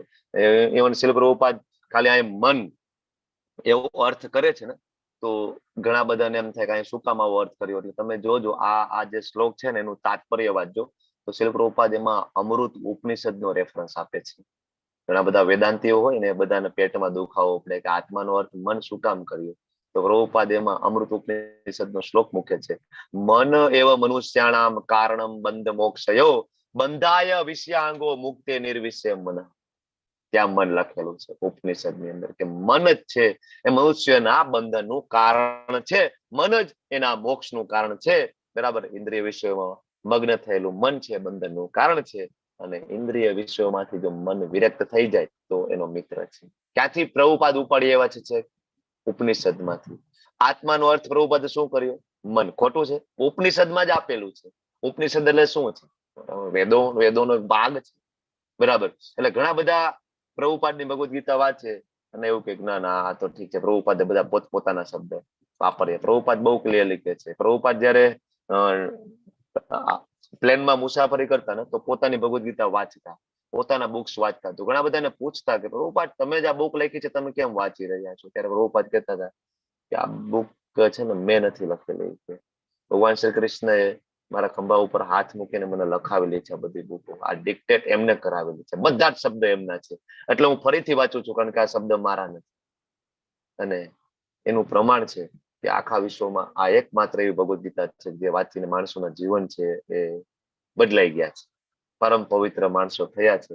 પતિતમાં પતિત હોય, માંસાહાર કરતા હોય, જુગાર રમતા હોય, વ્યસન કરતા હોય એવા માણસો જનેઉ ધારી બ્રાહ્મણ બની ચુક્યા છે. આ છે પરંપરાના શબ્દ. બરાબર, તો બહુ ક્લિયરલી છે મન, અને મનનું બહુ ઇમ્પોર્ટન્ટ છે. ભગવાન તો ભગવદ ગીતામાં 9મા અધ્યાયના 34મા શ્લોકમાં, પછી 18મા અધ્યાયમાં 65માં કહે છે ને મન મના ભવ મદભક્તો મધ્યાધિ મામ નમસ્કુરુ. શું જોઈએ ભગવાન તમારે? રૂપિયા, પૈસા, ધન, સંપત્તિ? ભગવાન કે નહીં દીકરા, મન આપી દે ને ખાલી. મન મના, મન જોઈએ. બરાબર, એટલે મન બહુ ઇમ્પોર્ટન્ટ વસ્તુ છે. મન આપણો મિત્ર પણ છે અને મન શત્રુ પણ છે. આપણે લેવલમાં સમજાવીએ છીએ મન કઈ રીતના મિત્ર છે, મન કઈ રીતના આપણો દુશ્મન છે. બરાબર, મન એટલો આપણો ખરાબ દુશ્મન છે ને, આગળના શ્લોકમાં ભગવાન કહે છે, શું કહે છે કે જેને મન ઉપર વિજય મેળવી લીધો છે ને, કંટ્રોલ જેને કરી લીધો છે એના માટે મિત્ર, પણ આમ કરવામાં જે નિષ્ફળ નીવડ્યા છે એના માટે શત્રુ છે. રાત્રે સુવાનો ટાઈમ થઈ ગયો છે, 11 વાગી ગયા છે અને આપણને એમ થાય કમલ પ્રભુ હવે સુઈ જ જવું છે, સવારે મંગલા આરતીમાં ઉઠવું છે, પણ એમ થાય કે હાલ ને મોબાઈલમાં જોઈ લઈએ. જેવું મોબાઈલમાં જોઈએ છીએ એમાં સરસ મજાની એડ આવે છે પીઝાની. બરાબર, તરત જ મનની અંદર ઈચ્છા થાય છે કાલ ને પીઝા ખાઈ આવે, મંગલા આરતી કાલે કરીશું. તરત જ બરાબર મન કેટલું આગળ અર્જુન કે છે. બરાબર, ઉચ્છલમ ચંચળ, બરાબર દુરાગ્રાહી. તરત જ ઈચ્છા થઈ, બાઇક ની ચાવી ક્યાં છે? મનની ઈચ્છા થઈ છે. અચ્છા, બુદ્ધિ તરત વ્યવસ્થા ચાલુ કરશે. અત્યારે રાત્રે 11 વાગે પીઝા ક્યાં ખુલ્લું હશે ભાઈ? તરત એડ્રેસ ક્લિક થવા મળશે અંદર. તરત જ બાઇક લઈને ત્યાં પહોંચી જઈશું. એક જગ્યાએ જાય, બીજી જગ્યાએ જાય, ત્રીજી જગ્યાએ જાય, બંધ છે, નથી મળતું. રાતના 11 વાગ્યાથી લઈને 2 વાગ્યા સુધી ફરે છે પીઝા પાછળ. છેલ્લે થાકી હારીને ઘરે આવીને દૂધનો એક ગ્લાસ પીને સુઈ જાય છે. સવારે ઉઠાતું નથી, જોબ ઉપર જાય છે ને જોબ વાળા અડધો પગાર કાપી લે છે. આ મન છે આપણું. બરાબર, બીજું ખૂબ જ મન ઉપર કંટ્રોલ હોય તો કેન્સર જેવી બીમારીમાંથી માણસ આરામથી નીકળી જાય છે. આપણે તો બધાએ કોરોના કાળ જોયો છે, તમે ને મેં. તો કોરોનામાં આપણે જોયું છે જે લોકોના મન સ્વસ્થ હતા, જે લોકો ખરેખર આધ્યાત્મિક લેવલ ઉપર સ્પિરિચ્યુઅલ પ્લેટફોર્મ ઉપર થોડાક આગળ હતા, બરાબર, જે લોકો નામ જપ કરતા હતા ને એ લોકોને કોરોના કઈ વિચલિત કરી શક્યા નથી, બરાબર. પણ જે લોકો ટોટલ મટીરિયલિસ્ટિક હતા ને એ બધા દરવાજા બંધ કરી અને મૂંઝાઈને બેસી ગયા હતા કે હવે શું કરવું. કેટલાય તો તમે બધા કિસ્સા જોયા હશે કે એમાં સાયકો થઈ ગયા છે, ગાંડા થઈ ગયા છે. કેટલા કોરોના કાળમાં કેટલાયના મેન્ટલ સ્ટેટસ ખરાબ થઈ ગયા છે, કેટલાય સાયકોલોજીસ્ટની ટ્રીટમેન્ટો ચાલુ થઈ ગઈ છે, કે સાયકેટ્રિસ્ટની, બરાબર. મન સૌથી મોટો દુશ્મન છે. શું કરવું ખબર જ નથી. આચાર્યો આપણને સમજાવે છે કે મન કેટલો ખતરનાક શત્રુ છે. મનને કંટ્રોલ કરવો ખૂબ અઘરું છે. આ દુનિયામાં 99.99999% માણસો છે એનું માઇન્ડ છે અનકંટ્રોલ છે. અત્યારે આ ચર્ચા ચાલતી હશે, ઘણા બધાના મન છે બીજે ક્યાંક ફરતા હશે. અત્યારે આ ચર્ચામાં મન આ ક્લાસમાં હોય જરૂરી નથી. ખાલી શરીરથી બેઠા છો, બરાબર, વિડીયો ઓન રાખ્યો છે, બધા તો ખરેખર આ ઓલા પરીક્ષિત મહારાજ છે ને એ સંપૂર્ણ રાજ્યનો ત્યાગ કરી અને સુખદેવજી સામે બેઠા હતા. પણ અત્યારે તો કળિયુગ ચાલે છે એટલે તમે બધા ખાલી તમારો મોબાઈલ સાયલેન્ટ કરીને જો મારી સામે બેસો ને તો મને એમ થાય કે તમારા બધામાં પરીક્ષિત મહારાજ પ્રગટ થઈ ગયા છે. આટલું જો થાય ને તો એમ થાય કે ના ના ખરેખર તમારા બધામાં પરીક્ષિત મહારાજ પ્રગટ થઈ. આપણાથી એટલું પણ આ કળિયુગમાં થાય એવું નથી. મોબાઈલને સાઈડમાં મૂકીને 1 કલાક 45 મિનિટ 1.5 કલાકનો ક્લાસ સાંભળી શકાય એમ નથી. આ મનની આપણી સ્થિતિ છે. મન સૌથી મોટો દુશ્મન છે.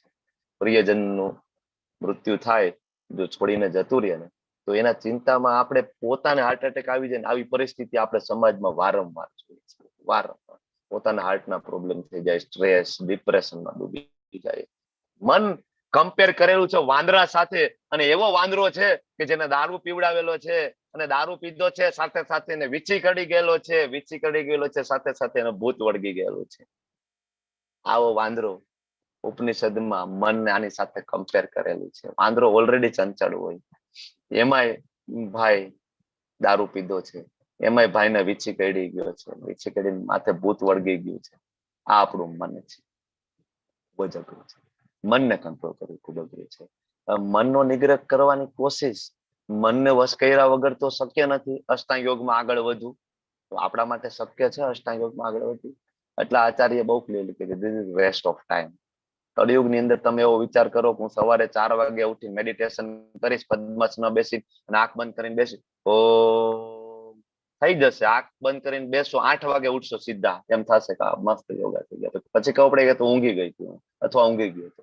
આનાથી વિશેષ કઈ થતું નથી આપણાથી. બ્રહ્મ મુહૂર્તમાં ભગવાનના નામનો જપ કરીએ, પ્રેક્ટિસ કરીએ, એ વસ્તુ જુદી છે. બાકી અષ્ટાંગ યોગની સાધના એ બહુ ડિફિકલ્ટ છે. એટલે ભગવાન બહુ ક્લિયરલી આપણે ના પાડી રહ્યા છે. જેને મનને જીતી લીધું છે ને એના માટે પરમાત્મા પ્રાપ્ત થયેલા છે અને શાંતિ એને પ્રાપ્ત કરેલી છે. આવા પુરુષ માટે સુખ અને દુઃખ, ઠંડી અને ગરમી, માન અને અપમાન બધું એક સમાન છે. શાંતિ કેવી રીતના મળે એનું અહીં સૂત્ર આપેલું છે. શાંતિ તો આપણે બધાને જોઈએ છે ને, સવારથી લઈને સાંજ સુધી શાંતિ પાછળ જ દોડી રહ્યા છીએ આપણે. શાંતિ સુખ, શાંતિ સુખ, શાંતિ, પણ આજ સુધી કોઈને પ્રાપ્ત થઈ નથી.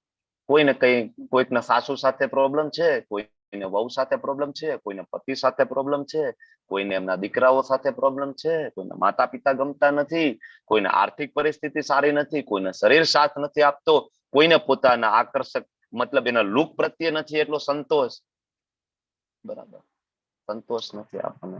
એટલે આપણે સુખ અને શાંતિની શોધ કરવા માટે શિમલા જઈએ છીએ.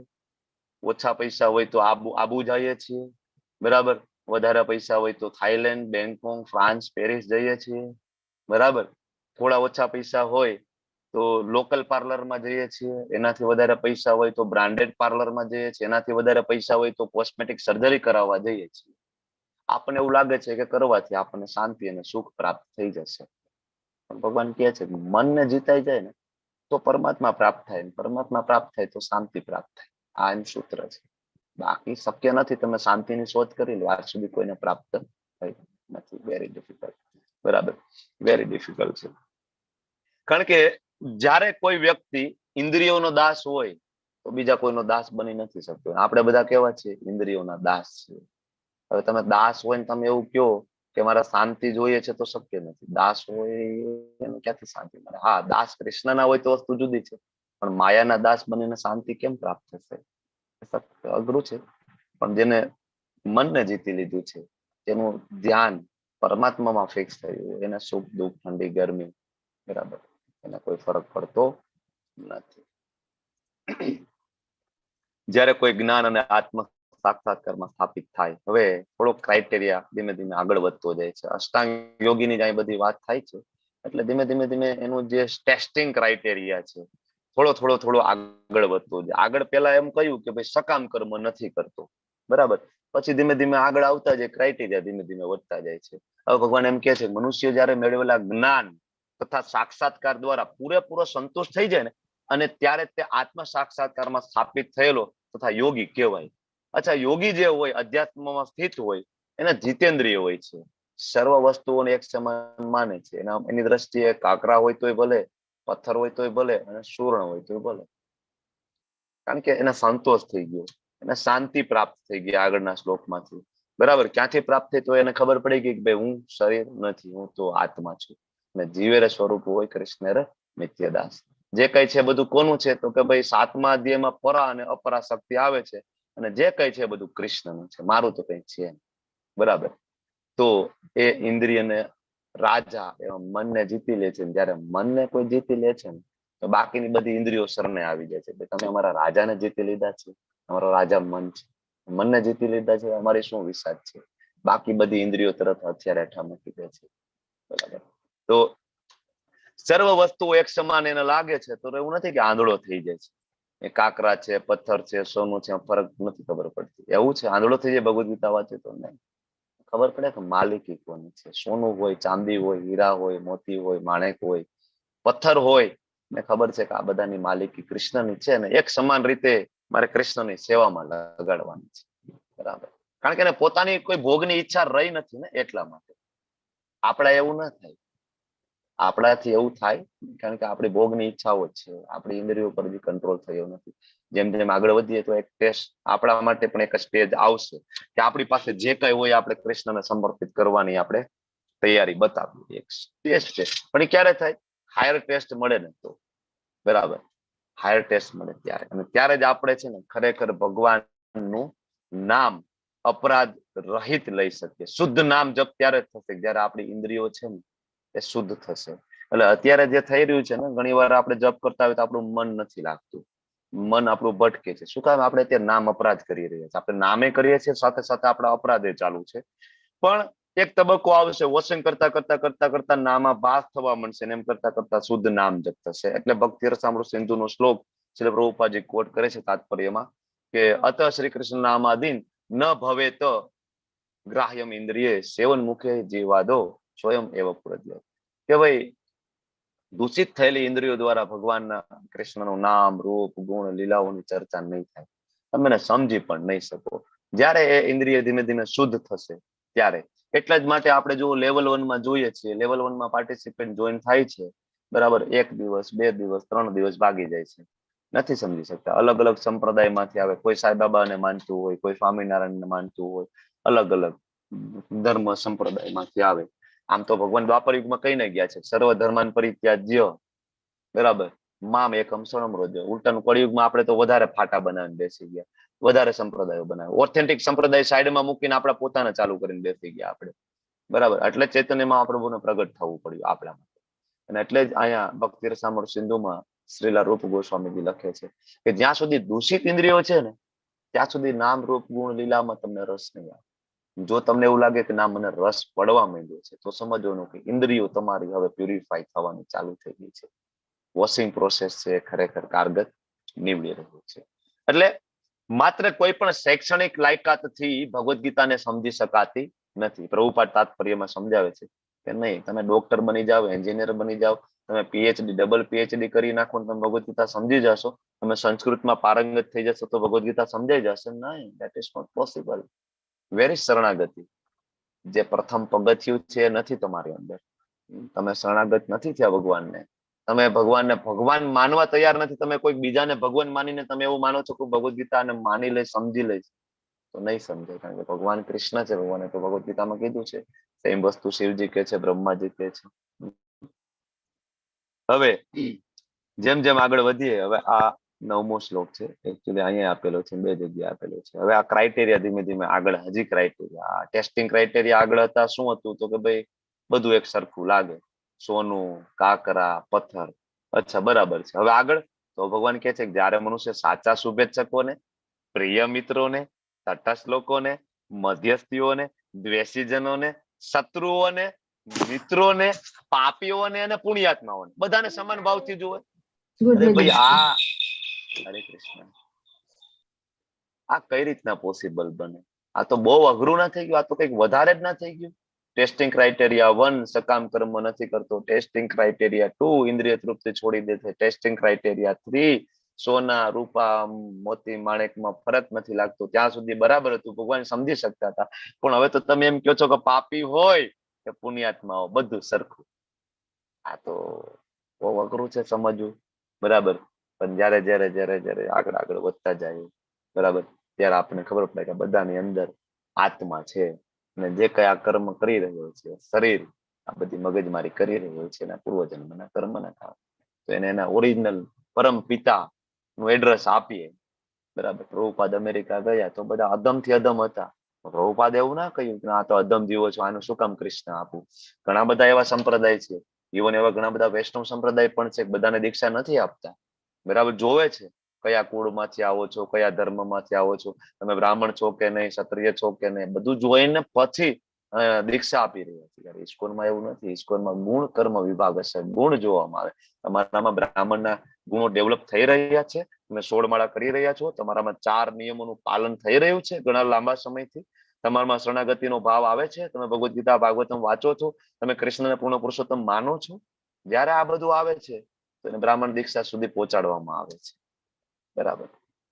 એટલે ભગવાન કહે છે કે એના માટે બધું સમાન છે, પાપી હોય, પુણ્યાત્મા હોય, બધાને એક જ વસ્તુ છે, ભગવાન કૃષ્ણનું જ્ઞાન એને આપવાનું છે.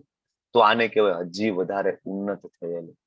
શ્રી પ્રભુપાદજીમાં જોવા મળે ને, એના માટે બધા સરખા છે, બરાબર. પ્રભુપાદજીના એવા દુશ્મનો હોય તો પ્રભુપાદ એને આશીર્વાદ આપતા, પ્રભુપાદને હેરાન કરતા. અમેરિકામાં શરૂઆતમાં ગયા તો કઈ બધા હારતોરા કરીને વેલકમ નહોતું કર્યું કઈ પ્રભુપાદ. ખૂબ જ દુઃખી થયા, ખૂબ જ દુઃખી થયા. ઇવન એ બધા શરૂઆતમાં જે બધા ફોરેનરો હતા એ જમીન જમીન જતા રહેતા, પ્લેટે એમને બેઠી પડી રીતે પ્રભુપાદને સાફ કરવી પડતી. પ્રભુપાદ કરતા હતા, કારણ કે એના માટે બધા સરખા છે. એને ખબર છે કે આ બધાને મને કૃષ્ણના સોને લઈ આવવા છે, કારણ કે આ બધા એના પરમ પિતાને ભૂલી ગયા છે. મને તો યાદ છે ને, કુંભના મેળામાં છૂટા પડી ગયેલા અમે બધા છીએ, મને મારા પપ્પાનું એડ્રેસ મળી ગયું, હું શું કામ મારા ભાઈઓને એના પપ્પાનું એડ્રેસ ના આપું? એટલા માટે એના માટે બધા સરખા છે. અમરીશ મહારાજનો પ્રસંગ છે, લેવલ 1 માં આપણે ચેપ્ટર 12 ની અંદર કવર કરીએ છીએ ને. જે લોકોને ડિટેલમાં સાંભળવું હોય લેવલ 1 ફરીથી જોઈન કરી દેજો, કોઈ પણ સમય, સવારનો, બપોરનો, સાંજનો. લેવલ 1 સાથે હશે તો લેવલ 2 સમજાવવાનું છે. હું વારંવાર કહું છું, લેવલ 2 માં ઘણા બધા 90 પાર્ટિસિપન્ટ છે અત્યારે, પણ એમાં અમુક વિરલાઓ એવા છે કે ખાલી લેવલ 2 માં દેખાય છે, અને અમુક વિરલાઓ એવા છે કે લેવલ 2 ના એ અમુક જ ક્લાસમાં દેખાય છે. એ બધા ક્લાસમાં નથી આ નામ જોવા મળતા અમુક. તો આ રીતના ભગવદ ગીતા આપણે નહીં સમજી શકીએ, શીખી પણ નહીં શકીએ. આના માટે કન્ટિન્યુટી બહુ જરૂરી છે, સંઘ, રેગ્યુલર એસોસિએશન બહુ જ જરૂરી છે. મનના 6 દુશ્મનો છે, કામ, ક્રોધ, લોભ, મોહ, મદ, મત્સર, બરાબર. આની ચર્ચાઓ આગળ ભક્તિ રસામૃત સિંધુમાં આઈ થિંક આવશે તમારા લેવલ 3 ની અંદર. તો હવે વાત થાય છે અષ્ટાંગ યોગની, અને 10મા શ્લોકથી આગળ ચાલુ થાય છે યમ, નિયમ, આસન, પ્રાણાયામ, પ્રત્યાહાર, ધારણા, ધ્યાન ને સમાધિ.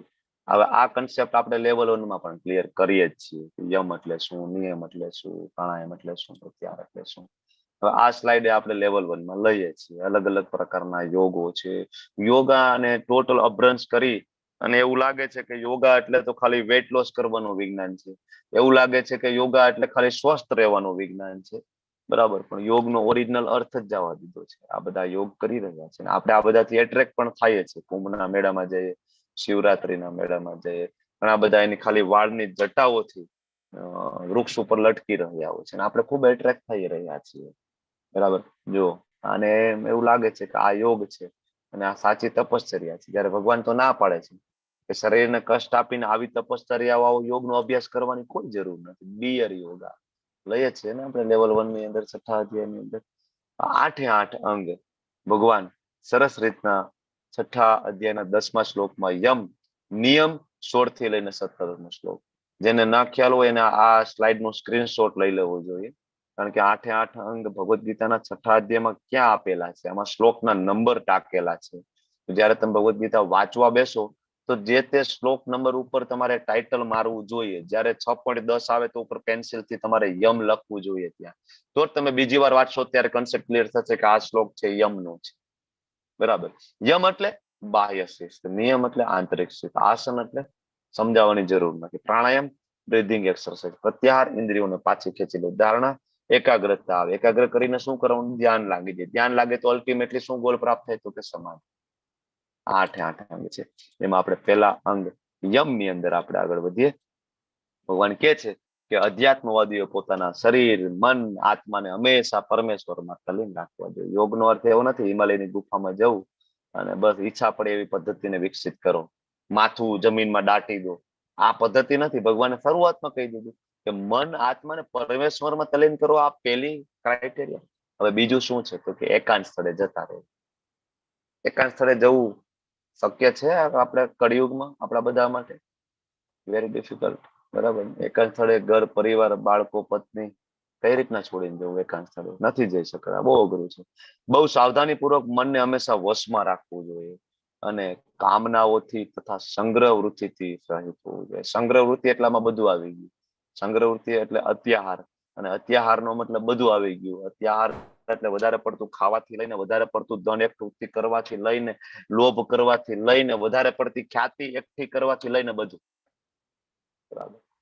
આ બધાનો ત્યાગ કરવો જોઈએ, કામનાઓથી રહિત હોવો જોઈએ, એકાંત સ્થળે જવું જોઈએ. હવે અહીંયા યમનું પેલું પગથિયું પણ આપણાથી થાય નહીં. બરાબર. અને આપણે એમ કહીએ કે હું અષ્ટાંગ યોગની સાધના કરું, કઈ રીતના થાય? બરાબર. એકાંત સ્થળ છે આજે પવિત્ર નથી, અને જે પવિત્ર જગ્યા છે ત્યાં એકાંત નથી. આગળ ભગવાન કહેશે કે પવિત્ર જગ્યાએ જવું જોઈએ. હવે આ યમ જોયું આપણે. હવે નિયમ. બરાબર. નિયમમાં શું છે તો કે જે અતિશય આહાર લે છે અથવા બિલકુલ આહાર લેતો નથી. આપણને ખબર જ નથી કેટલું જમવું જોઈએ. આપણે તો પ્લેટમાં શું છે એના ઉપર ડિપેન્ડ કરે કેટલું જમવું છે. આપણા ભૂખ ઉપર આપણું ફૂડ ડિપેન્ડ નથી કરતું. આપણું ફૂડ ડિપેન્ડ કરે છે શું બનાવ્યું છે એના ઉપર. બરાબર ને? સામે જો પીઝા છે તો પછી આપણે કઈ પેટ સામું બિલકુલ જોવાનું જ નથી. બરાબર ને? જ્યાં સુધી એમ ના થાય કે અહીંયા સુધી આવી ગયું છે, હવે એક બટકું નાખીશ તો પાછું ધક્કો જ મારવો પડશે, ત્યાં સુધી આપણે ખાઈએ છીએ. અને જો નથી ભાવતું તો વસ્તુ આખી જુદી છે. ભગવાન એમ કે છે કે અતિશય આહાર લે છે, બિલકુલ આહાર નથી લેતો, અતિશય ઊંઘ લે છે, પૂરી ઊંઘ નથી લેતો, એના માટે યોગી થવાની કોઈ શક્યતા નથી. ભગવાન અહીંયા બેલેન્સ આપણને સમજાવી રહ્યા છે, લાઈફસ્ટાઈલ બેલેન્સ કરવાની વાત કરી રહ્યા છે. ઊંઘવાના સમય ફિક્સ હોવા જોઈએ, ઉઠવાના સમય હોવા જોઈએ, કેટલું જમવું, કેટલું ના જમવું, બરાબર, શું નથી જમવાનું, આ બધી ચર્ચાઓ કરે છે. શું લાગે ભગવદ ગીતાની અંદર ખાલી આત્મા પરમાત્માનું જ્ઞાન છે? બધું જ છે. અને મોટા ભાગના રોગો છે એ લાઈફસ્ટાઈલ ઇમ્બેલેન્સ થવાના કારણે થતા રોગો છે. તમે આજુબાજુમાં નજર કરો, પછી એ ડાયાબિટીસ હોય, પછી એ બીપી હોય, પછી એ હૃદય રોગ હોય, હુમલો હોય, અને ઇવન કેન્સર હોય, પછી ટેન્શન, ડિપ્રેશન, સ્ટ્રેસ, કઈ પણ હોય એની પાછળનું એક વસ્તુ અલ્ટિમેટ કારણ છે લાઈફસ્ટાઈલ ઇમ્બેલેન્સ. રાતમાં 2-3 વાગ્યા સુધી મોબાઈલમાં મથવું, સવારે 10 વાગે ઉઠવું, 11 વાગે ઉઠવું, બ્રેકફાસ્ટ તમારો 11 વાગે થાય, તમારો લંચ છે 3-4 વાગે થાય, તમારું ડિનર રાત્રે 12 વાગે થાય. તો ભૂલી જાવ તમે કોઈ દિવસ સ્વસ્થ રહી શકશો નેવર. આજ નહીં તો કાલે. આજે તમારું શરીર યુવાન છે, બધું સહન કરી રહ્યું છે. જેવું તમારી ઉંમર 35 ઉપર ગઈ તરત બધી અસરો ચાલુ થશે. પછી તમને એમ થાય કે નાની ઉંમરમાંથી કેવું મને આવું 40 વર્ષથી મને આ થયું, તેથી અત્યારે તાત્કાલિક નથી થયું. તમારી લાઈફ જો ગયા 20 વર્ષથી તમે શું કરી રહ્યા છો તેની પ્રેક્ટિસ કરો છો. ભગવાન સમજાવી રહ્યા છે. તમે 17મા શ્લોકમાં ભગવાન ફરીથી નિયમ વિશે કહે છે કે આહારમાં તો ધ્યાન રાખવાનું છે, વિહારમાં પણ ધ્યાન રાખવાનું છે. વિહાર એટલે મતલબ રિક્રિએશન એક્ટિવિટી. બરાબર. ઘણા બધા ભક્તો છે એ મતલબ જપ કરતા હોય, માળા કરતા હોય, તો કે હવે આપણે થોડુંક વિહાર પણ કરીએ, થોડુંક રિક્રિએશન પણ હોવું જોઈએ, ચાલો મૂવી જોઈ આવીએ. નહીં, મૂવી નથી જોવા જાવ. તમે વોકિંગ કરી શકો છો, તમે સ્વિમિંગ કરી શકો છો, તમે ખૂબ લેક્ચર એટેન્ડ કર્યા છે, માળા કરી છે ખૂબ જ, બરાબર, ભક્તિમાં ખૂબ ઉન્નત છો, તો પછી વિહારનો અર્થ એ નથી તમે પછી વચ્ચે ચલો હવે આપણે આદિ પુરુષ જોઈ આવ્યા, મૂવી જોઈ આવીએ, બહુ થઈ ગયું, બહુ ભક્તિ થઈ ગઈ. નહીં, વિહારમાં સંયમ હોવો જોઈએ. તમે વોકિંગ કરી શકો છો, તમે થોડું સ્વિમિંગ કરી શકો છો, તમે કીર્તન કરી શકો છો, બરાબર, દેટ ઇઝ ફાઇન. નિંદ્રામાં તમારો સંયમ હોવો જોઈએ, ક્યારે ઉઠવું, કાર્ય કરવાની આદતમાં નિયમિત રહેવું જોઈએ. એવું નહીં સવારે 8 વાગ્યાથી જોબ ચાલુ થઈ રાત્રે 12 વાગ્યા સુધી. આપણે બધાની લાઈફસ્ટાઈલ તો આવી જ છે અત્યારે, બરાબર. તો ભગવાન એમ કે છે કે સંયમિત હોવું જોઈએ. અને જયારે ભગવાનના ભક્તો આ શ્લોકો વાંચીને આપણને સમજાવે છે કે 24 કલાકના 3 વિભાગ કરો, 8 8 8 8 કલાક તમારા સુવા માટે, ખાવા પીવા માટે, તમારી દૈનિક કાર્યક્રમ માટે, બીજા 8 કલાક છે એ કામના સ્થળે પહોંચવાના, સ્થળેથી પાછા વળવાના અને કામ કરવાના, ત્રીજા 8 કલાક છે 100% કૃષ્ણ ભાવનામૃતમાં હોવા જોઈએ. તો આ ભગવાન કે છે કે કાર્ય કરવાની આદતમાં તમે નિયમિત હોવા જોઈએ. યોગાભ્યાસ દ્વારા સર્વ ભૌતિક દુઃખોનો નષ્ટ કરી શકાય, જો આ બધાનું પાલન થાય તો, બરાબર. હવે આસન છે એ આપણે નાનો એવો બ્રેક લઈ અને પછી આપણે આગળ વધીએ છીએ. 10 વાગી ગયા છે. તમારી એટેન્ડન્સ લિંક તમારા ચેટ બોક્સમાં છે, તમે એટેન્ડન્સ ભરી દેજો. અને કીર્તન કોને લેવાનું છે આજે? સ્વેની માતાજી. સ્વેની માતાજી, તમે કીર્તન લઈ શકો છો. તમારે બધા સાધના ચાર્ટ ભરવાનો છે. પાર્ટિસિપન્ટ 90 છે. 90 ના પાર્ટિસિપન્ટ મને સાધના ચાર્ટ ક્યારેય મળતા નથી. હમણાં બહુમાં બહુ તો એક દિવસમાં રિમાઇન્ડર મૂક્યું હતું તો મને 80 પાર્ટિસિપન્ટ ના સાધના ચાર્ટ મળ્યું. રિમાઇન્ડર હું નથી મૂકતો એટલે તરત 10 12 15 છે સાધના ચાર્ટ ઓછા થઈ જાય છે, બરાબર. ઠીક છે, ટ્રાય કરું રોજે રિમાઇન્ડર તમને આપવાનું, પણ સાધના ચાર્ટ કરું. ચલો સ્વેનીજી, હરે કૃષ્ણ, ઓવર ટુ યુ. હરે કૃષ્ણ.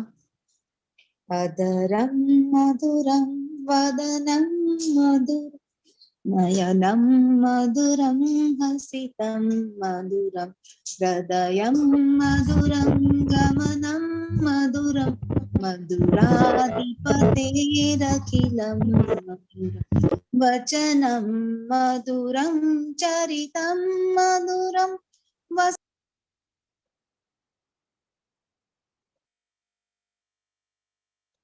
હરે કૃષ્ણ. માતાજી મિત થઈ ગયા. અચ્છા.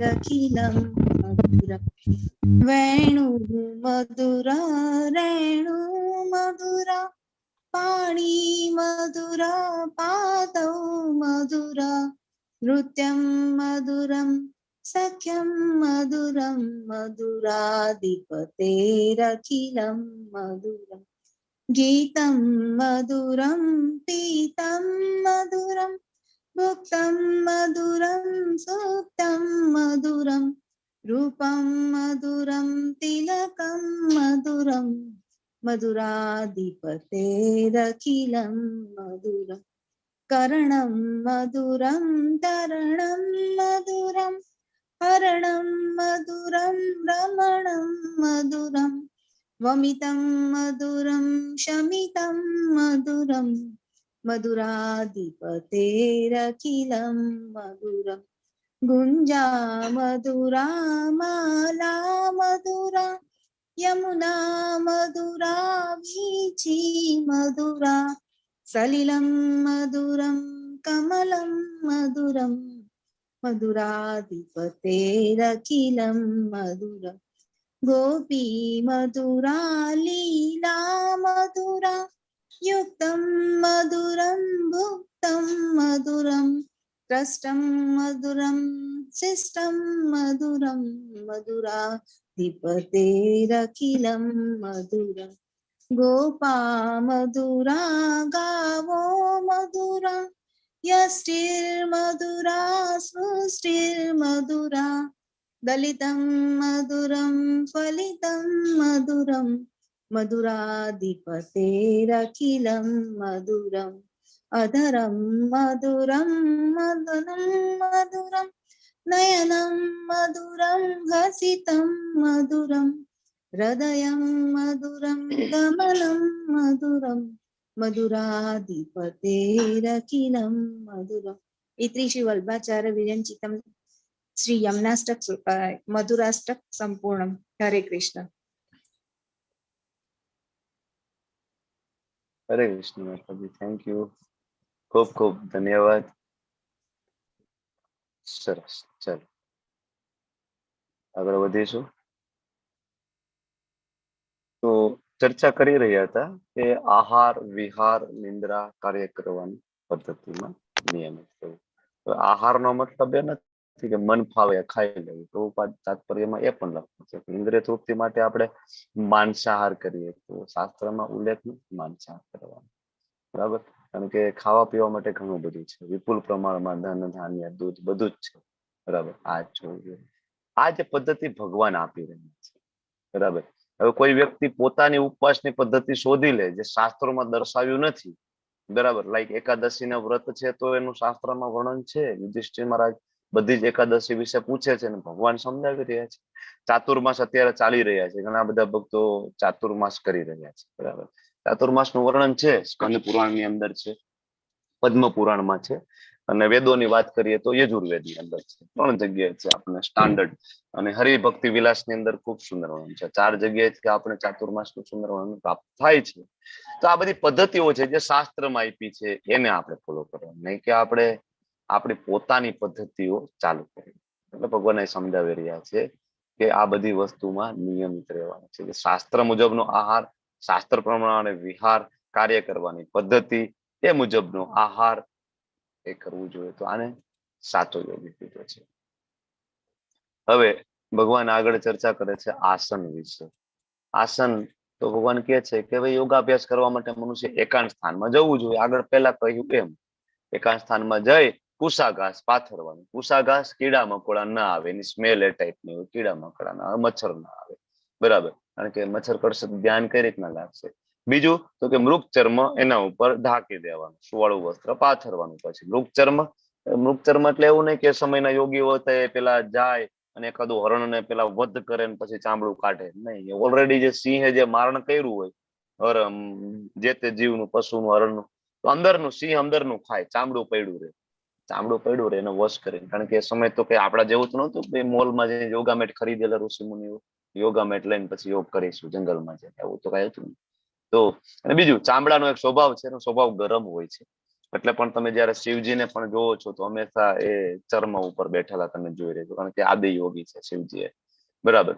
તો ચામડાનો સ્વભાવ છે, ગરમ છે, અને આજુબાજુમાં જીવજંતુને આવવા દેતું નથી. આસન બહુ વધારે ઊંચું ના હોવું જોઈએ. બહુ ઊંચું હોય તો ઈગો આવી જાય, ઘમંડ આવી જાય. અને બહુ નીચું ના હોવું જોઈએ. બહુ નીચું હોય તો ફરીથી જ કીડી મકોડાઓ હેરાન કરે. પવિત્ર સ્થાનમાં હોવું જોઈએ, પવિત્ર સ્થાન. અને આગળ કે છે એકાંત સ્થાન. તો આ બે તો બહુ અઘરું છે. તમારા ગામની અંદર જોવો, જે જગ્યા એકાંત છે, અવાવરું છે, પવિત્ર નથી, બરાબર, ત્યાં બધા કા પોટલી વાળાઓ બધા બેઠા છે, કા ડ્રગ્સ વાળા બેઠા છે, કા બધા પ્રેમી પંખીડાઓ બેઠા છે જગ્યાએ જ્યાં આપણે જઈ નથી શકતા, બરાબર. એકાંત છે. કોઈ એવા ગાર્ડન છે તમારા સિટીમાં કે જ્યાં બહુ માણસોની અવર જવર નથી, તો આપણને એમ થાય ત્યાં જઈને જપ કરીએ, પણ શક્ય નથી. તમે ત્યાં જઈને જપ નહીં કરી શકો, કારણ કે ત્યાં આવા બધા આવારા તત્વો છે, બરાબર. તો ઓકે, તમારે ડિટેલ બરોબર એટલે તમારી અચ્છા. અને તો ખરેખર પવિત્ર સ્થાન કોને કીધું છે? પવિત્ર સ્થાન એટલે સ્થિર સ્થળ. આપણને એમ થાય એકાંત સ્થળ તો ક્યાંય નથી, પણ આ એકાંતનો અર્થ એ છે કે મટીરિયલિસ્ટિક એસોસિએશનથી દૂર જવું. જ્યાં બધી ફાલતુ વાતોની ચર્ચા છે ને, જ્યાં આઈપીએલ ની ચર્ચા છે, જ્યાં શેર બજારની ચર્ચા છે, જ્યાં મારી અને તારી છે, જ્યાં નિંદા છે, આનાથી દૂર જવું ને, આને સાચો એકાંત કીધો છે. અને પવિત્ર સ્થળ, સ્થિર સ્થળ, મથુરા, વૃંદાવન, ઋષિકેશ, હરિદ્વાર, કાશી. હવે અત્યારે તો ચતુર્માસ ચાલે. ચતુર્માસ ની અંદર તો જો 4 મહિના 5 મહિના જો ધામની અંદર વાસ થાય તો સૌથી બેસ્ટ.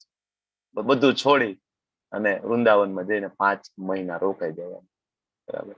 આ સૌથી બેસ્ટ કીધું છે શાસ્ત્રની અંદર, પણ આપણા માટે અઘરું છે. તો આપણે શું કરીએ તો કે ભાઈ જ્યાં રહીએ ને ત્યાં આપણે વૃંદાવન જેવું વાતાવરણ પ્રગટ કરીએ, બરાબર ને. આખો દિવસ ભગવદ ગીતાના ક્લાસ, ભાગવતમના ક્લાસ, જપ કરીએ, લીલાઓ શ્રવણ કરીએ, માળા કરીએ. That is Vrindavan. વૃંદાવન એટલે શું? પ્રભુપાદ કે છે જ્યાં રાધા કૃષ્ણની સેવા થાય છે, વૃંદાવન છે. આગળ કે છે કે પવિત્ર સ્થાનમાં હોવું જોઈએ. યોગીએ તેના ઉપર સ્થિર થઈને બેસવું જોઈએ. મન ઇન્દ્રિય કાર્યોને વશમાં કરી દેવા જોઈએ. મનને વશમાં કરવાનું, ઇન્દ્રિયને વશમાં કરવું, બધા ભૌતિક કાર્યો બંધ, મનને એક બિંદુ ઉપર સ્થિર, હૃદયને શુદ્ધ કરવાનું. કોઈ પણ પ્રકારની કામ વાસના હૃદયમાં રહેવી જોઈએ નહીં.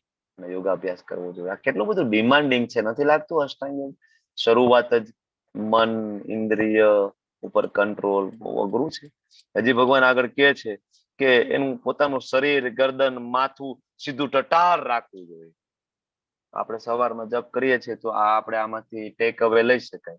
ઘણા બધા જપ કરતા હોય તો સરસ રીતના બેસીને માળા છે હૃદયની આસપાસ રહે. આ એકચ્યુઅલી પદ્ધતિ છે. જનરલી પદ્માસનમાં ફાવે તો તમે પદ્માસનમાં માળા કરતી ટાઈમે બેસી શકો છો. બને એટલું સ્થિર, એવું નહીં કે આમ અકળાઈને કડક થઈને બેસો, અને એવું નહીં કે આમ તમે આમ નમીને બેસો. નમીને બેસતા બેસતા ક્યારેક ક્યારેક નમીને નીંદર અડધી થઈ જાય, ખબર નહીં પડે. બરાબર. ઘણા બધા જપ કરતા હોય જય શ્રી કૃષ્ણ ચૈતન્ય આપણે સાંભળીએ, થોડીક વાર પછી પાછું જય શ્રી કૃષ્ણ ચૈતન્ય જ સાંભળીએ, તો આપણે એમ થાય કે વચ્ચે હરે કૃષ્ણ ગયો ક્યાં? આવ્યું તો નહીં વચ્ચે 108 વાળું, આપણે બાજુમાં જ બેઠા હોય પણ એ સુઈ ગયા હોય. પછી પાછું જય શ્રી કૃષ્ણ ચૈતન્ય, કારણ કે ઓલો સુમેરુ મણકો આવ્યો હોય ને ત્યાં નીંદર આવી ગઈ હોય. પછી નીંદર પાછું ઉડે તેમ થાય પાછો સુમેરુ મણકો ફરીને આવી ગયો, પાછો જય શ્રી કૃષ્ણ ચૈતન્ય. બરાબર. વચ્ચેના હરે કૃષ્ણ મહામંત્ર 108 વખત ગાયબ થઈ જાય છે. તો બેસવું એ રીતના જોઈએ. અંધારું કરીને નહીં જપ કરવાના ક્યારે. બરાબર. ઊંઘ આવી જાય. કમ્પ્લીટ આંખ બંધ કરીને બિલકુલ એવું નહીં વિચારવાનું કે બહુ મોટો યોગી છું, બહુ મોટી તપસ્વી છું, તો આંખ બંધ કરીને ભગવાનનું ધ્યાન કરીશ અને આ બે આંખ ને દ્રષ્ટિઓને હું અહીંયા સ્થિર કરીશ અને પછી કૃષ્ણનું સરસ મજાનું સુંદર સ્વરૂપનું ધ્યાન કરીશ. નહીં થાય. Very difficult. ભગવાન પોતે કહે છે કે આ અષ્ટાંગ યોગની સાધના કળિયુગ માટે નથી. બરાબર. ભક્તિ કરો. બરાબર. તમે આંખ ખુલ્લી રાખો, પણ એવું નહીં કે આમ પછી ચક્કર વક્કર જોયા જ રાખે, કોણ આવ્યું કોણ ગયું, શું કરે છે શું ચાલે છે, એ રીતના પણ. બરાબર. એક જગ્યાએ બેસો. બરાબર.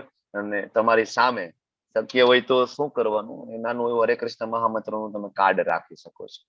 બરાબર. એમાં હરે કૃષ્ણ મહામંત્ર લખેલું હોય, અથવા તમને જે સુંદર શ્રી વિગ્રહનું સ્વરૂપ ગમતું હોય ને, ધારો કે રાધા શ્યામ સુંદર ગમે છે, રાધા ગોવિંદજી ગમે છે, એમાં સુંદર મજાનો ફોટો તમારી સામે રાખો.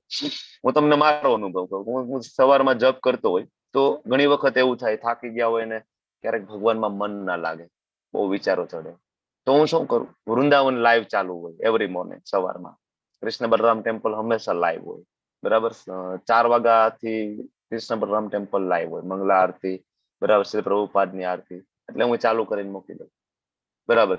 જપ ચાલુ હોય, સાથે સાથે દર્શન થતા જાય. રાધા શ્યામ સુંદરના દર્શન થાય, કૃષ્ણ બલરામજીને દર્શન થાય, ગોર નિતાઈના દર્શન થાય, પ્રભુપાદના દર્શન થાય. સાથે સાથે એમાં તો એવી ફેસિલિટી છે, કેમેરો છે ને, જે ભક્તો બેઠા હોય ને ત્યાંની પણ એક સ્ક્રીન તમને બતાવે છે કે બધા ભક્તો કેટલું મન લગાડીને જપ કરી રહ્યા. ત્યારે આપણે જોઈએ તો આપણે એવું થાય કે બધા ફોરેન ડિવોટી બધા બેઠા બેઠા સરસ જપ કરે છે, મારે કરવું જોઈએ. ધીમે ધીમે મન લાગે આપણું. હું ઘણી વાર આવું કરતો હોઉં છું. વૃંદાવન લાઈવ. બરાબર. અથવા તો આપણું ટેમ્પલ લાઈવ હોય છે, આપણા ટેમ્પલ ઉપર જઈ શકીએ છીએ. બરાબર. અથવા જે શ્રી વિગ્રહ ગમતા હોય એના ફોટો સેવ હોય ગેલેરીમાં, તો તમે એને સ્લાઇડ શો ઉપર મૂકી શકો છો. તમને બધાને ખબર હશે, ઘણા ટેકનોસેવી પર્સન તેને ખબર છે કે એક ફોલ્ડરમાં તમે 100 ફોટા મૂકી દીધા છે. સેમ ફોલ્ડર ની અંદર એક ફોલ્ડર કૃષ્ણ કરીને એમાં 100 ફોટોસ મૂકી દીધા છે. એક ફોટો ઉપર ક્લિક કરો, ઉપર જાઓ, સ્લાઇડ શો. સ્લાઇડ શો કરો એટલે એક પછી એક એવરી 5 સેકન્ડ ફોટો ચેન્જ થશે. Every 5 second. બરાબર. સુંદર સુંદર ડ્રેસિંગ તમને જોવા મળશે ભગવાન.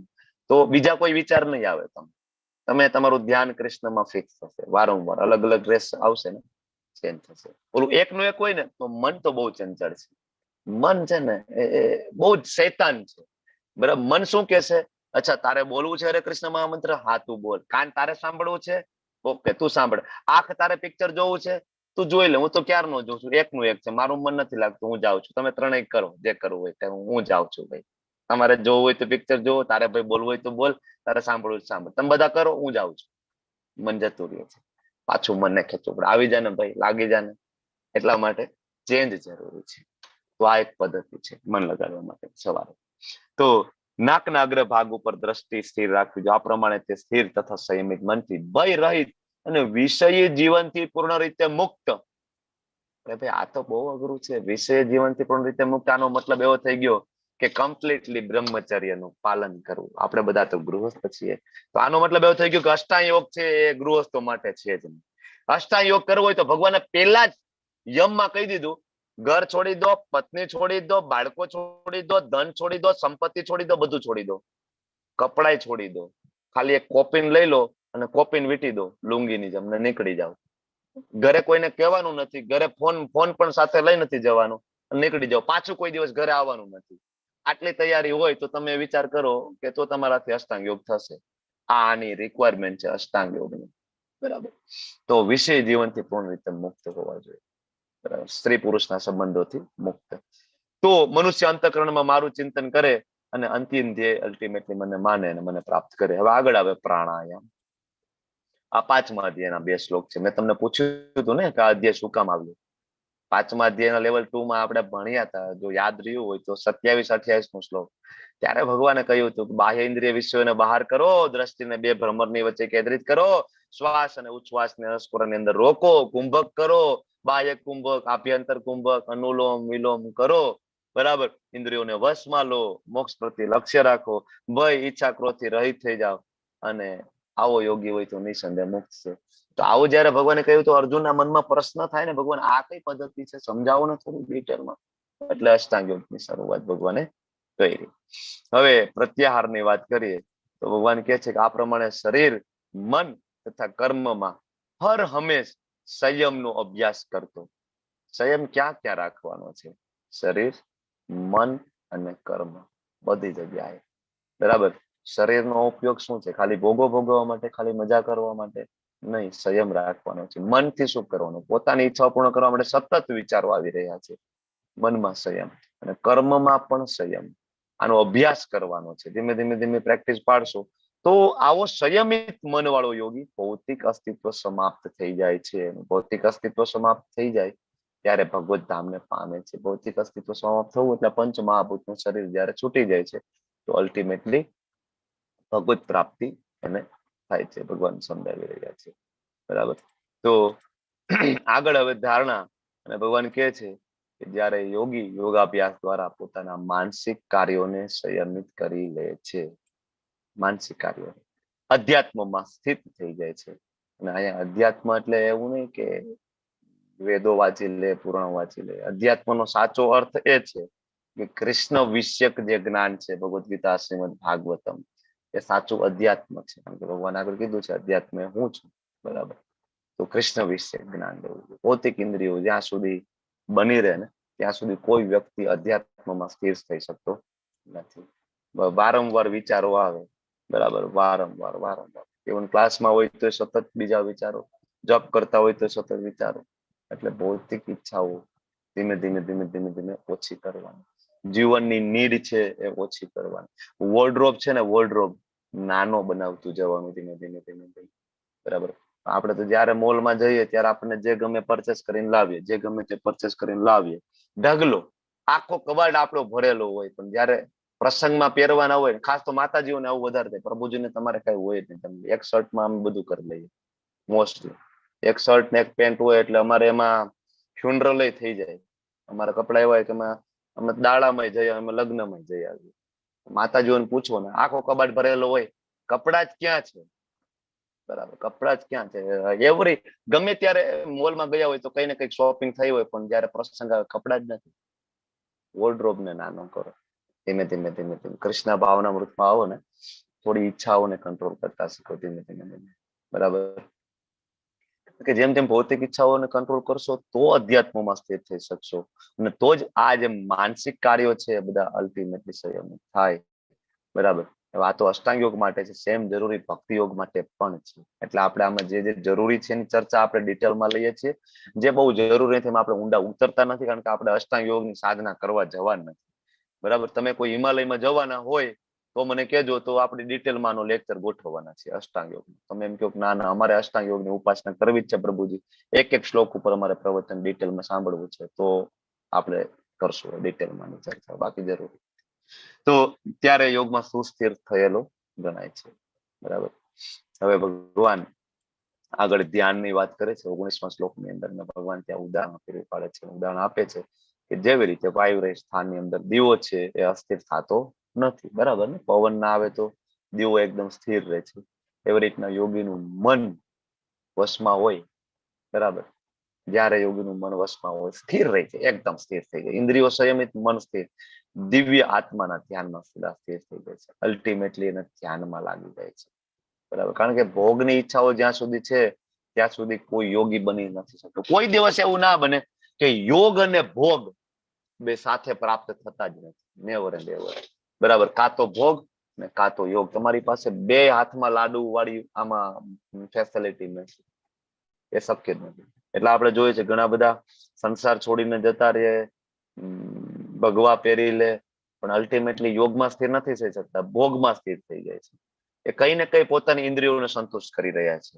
બરાબર. પોતે ચલમ પી રહ્યા છે, ગાંજા ફૂકી રહ્યા છે, બરાબર, ડાયરાઓ કરી રહ્યા છે, બરાબર, કીર્તિદાન ગઢવીને બોલાવીને ગીત ગવડાવી રહ્યા. ભજન તો એને કહેવાય જ, હું એને ગીત કહું છું, કારણ કે ભજન નથી.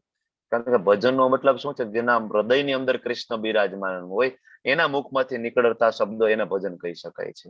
બાકી કોઈ ભૌતિક મનુષ્ય ક્યારે ભગવાનના ગુણગાન ગાય એની અંદરથી આપણને કોઈ કઈ પ્રાપ્ત થઈ શકતું નથી. એટલે આજ સુધી કેટલી બધી કથાઓ થઈ રહી છે ને, બરાબર, ભાગવતમની કથા થાય છે, શિવપુરાણની કથાઓ થઈ રહી છે સમાજની અંદર, ખૂબ જ પૈસાઓ લઈને, અઢળક રૂપિયાઓ લઈને. પણ આજ સુધી તમે કોઈ સાંભળ્યું કે ભાગવતમની કથા સાંભળીને, શિવપુરાણની કથા સાંભળીને કોઈ પરમ શિવ ભક્ત બની ગયો છે, કોઈ પરમ કૃષ્ણ ભક્ત બની ગયો, જીવનમાં પરિવર્તન આવી ગયું? કોઈ દિવસ સાંભળ્યું છે? સાંભળવામાં બહુ સારું લાગે, થોડી વાર બેસશે, બધું. જીવનમાં કોઈ ચેન્જીસ નહીં. જેવી કથા છોડી હતા ત્યાં. કારણ કે શબ્દમાં એટલો પ્રભાવ હોવાનો નથી. શું કામ? તો કે કથાનો પ્રારંભ થયો ને ત્યારે એની ચેતનાની અંદર પૈસા રમી રહ્યા છે. કારણ કે શરૂઆત થઈ છે, ડીલિંગ થઈ છે એની અંદર. તમે મને આટલા પૈસા આપશો તો હું કથા કરીશ, બરાબર. એટલે જેના ચેતનામાં પૈસા છે એ કોઈ દિવસ કૃષ્ણ ભાવનામૃતનું જ્ઞાન આપી નથી રહ્યા. એટલે આપણા ઇસ્કોનના દરેક મંદિર આખા વિશ્વની અંદર તમે જુઓ, ભગવદ્ ગીતા સમેત ભાગવતમના ક્લાસ થઈ રહ્યા છે. કોઈ દિવસ તમને એક પણ ટેમ્પલમાં કઈ ફી હોય તો મને કહો કે ના, તમે સવાર સાંજ ટેમ્પલ આવો ને તમારે ફીસ ભરવી પડશે, પછી તમે ભાગવતમના ક્લાસમાં આવી શકશો નહીં. કોઈ પણ ટેમ્પલમાં જાઓ, ભાગવતમ ભગવદ્ ગીતાના ક્લાસ તમે એટેન્ડ કરી શકો છો, બરાબર, કોઈ પણ પ્રકારની ફીસ વગર. અને કોઈ પણ આપણા પ્રભુજી છે ક્યારેય ફીસ નથી લેતા. ઇવન તમે એમને ઘરે બોલાવો કીર્તન કરવા માટે, ભગવદ્ ગીતાનું પ્રવચન આપવા માટે, કોઈ સ્વજનોનું મૃત્યુ થયું છે એમના આત્માની સદગતિ માટે તમે હરિનામ કરાવો છો તો એ ફીસ નથી લેતા. સિવાય કે તમે ગૃહસ્થ છો, તમારું ધર્મ છે, તમારી ફરજ છે, તમારી ઘરે સન્યાસી આવે ને તમારે એના માટે કવર કરવું જોઈએ. એ આપણો ધર્મ છે. આપણે ઘણું બધું ધન કમાઈએ છીએ ને, એમાંથી જેટલી શક્તિ એવી ભક્તિ પણ સન્યાસીઓને આપવું જોઈએ. અને મેં જોયા છે લોકો સન્યાસીઓને આપે છે, કારણ કે મારું થોડુંક મને પ્રાપ્ત થયું છે તમારા બધા ભક્તોની કૃપાથી. પરમ પૂજ્ય રાધા ગોવિંદદાસ ગોસ્વામી મહારાજ સાથે એમના જે એમના ભાઈ પરમ પૂજ્ય રાધા રમણ ગોસ્વામી મહારાજ, એમની સાથે થોડું ઘણું વિચરણ કરવાનો મને મોકો પ્રાપ્ત થયો છે. તો મને ખબર છે ગૃહસ્થો જયારે કવર આપે ને મહારાજના હાથમાં, ખૂબ પ્રેમપૂર્વક મહારાજ ગ્રહણ કરે અને બીજી ક્ષણે મહારાજ છે એ પૈસા કૃષ્ણ ભાવનામૃતમાં વાપરી નાખે છે. એના ખિસ્સામાં અને જબામાં કોઈ પૈસા મેં આજ સુધી જોયા નથી. હું તો ગયો છું, મને પર્સનલ રીતે ડોક્ટર તરીકે સેવા કરવાનો મને મોકો મળ્યો છે. આપણા સન્યાસીઓને બહુ નજીક જઈને સેવા કરવાનો મોકો પ્રાપ્ત થયો. મને ખબર છે ખિસ્સામાં પૈસાની કોઈ જરૂર નથી પડતી. તમે કદાચ 1 થી 10,000, 15,000, 20,000 આપો ને, મંદિરમાં પહોંચે ને તરત શ્રી વિગ્રહની સેવામાં, અને અથવા તો ત્યાં અન્નદાન ફૂડ ફોર લાઈફ ચાલતું હોય ત્યાં આપી દે છે. કોઈ રાખતું નથી. આપણો ધર્મ છે આપવું જોઈએ, બરાબર, પણ એને કઈ લેવા દેવા છતાં એ આપી રહ્યા છે. અને ત્યારે એ શબ્દ છે ને એ તીરની જેમ લાગી રહ્યા છે તમારા ને મારા. અને ત્યારે આપણે રાત્રે 11 વાગે બેઠા બેઠા ભગવદ્ ગીતા અને ભાગવતમની ચર્ચાઓ કરી રહ્યા છીએ. માણસો અત્યારે ભોગમાં લિપ્ત થઈ રહ્યા છે. જો જેમ જેમ અંધકાર આવે ને, તમો ગુણનું વર્ચસ્વ જામતું જાય છે. ધીમે ધીમે ધીમે ધીમે મૂવીઓ ચાલુ થતા જાય છે, સિરિયલો ઘરે ઘરમાં ચાલુ થતી જાય છે. ધીમે ધીમે માણસો કામ વાસનામાં ડૂબી રહ્યા છે. તમે બધા અહીં બેઠા છો, ભગવદ્ ગીતા ભાગવતમની ચર્ચાઓ કરી રહ્યા છો. શું કામ આવું થઈ રહ્યું છે? તો કે આ જ્ઞાન છે ને પરંપરામાંથી પ્રાપ્ત થયું છે, શીલ પ્રભુપાદની પરંપરામાંથી આવ્યું. અને આ શબ્દ અહીંયા વિંધી રહ્યા છે એટલા માટે. બાકી પૈસા દઈને બેસાડવા હોય ને રાત્રે 11 વાગ્યા સુધી, માણસો તોય નથી બેસતા. અને અહીં કોઈ પૈસા નથી કોઈ દેતું, નથી કોઈ લેતું, તો 81 જણા આપણે બેઠા છીએ રાત્રે. આ પરંપરાનું જ્ઞાન છે, તો જ આ શક્ય છે. ભગવાન છેલ્લે સમાધિ વિશે વાત કરે છે કે કોને સમાધિ કહેવાય? તો કે પૂર્ણ અવસ્થા છે જેમાં મનુષ્યનું મન યોગાભ્યાસ દ્વારા ભૌતિક માનસિક ક્રિયાઓથી પૂરેપૂરું સંયમિત થઈ જાય. મટીરિયલિસ્ટિક એસોસિએશન અહીંયા પૂરું થઈ જાય છે. પછી કોઈ ભૌતિક નહીં.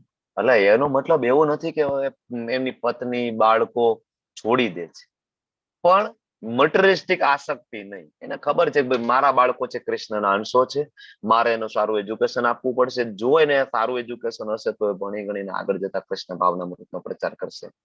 બરાબર. બાકી આગળ જતા એમ કે છે કે આ ઠીક છે, હવે તો અભણ હતો, કાંઈ ન થયું, ભક્ત બની ગયો, કાંઈ ન હતું.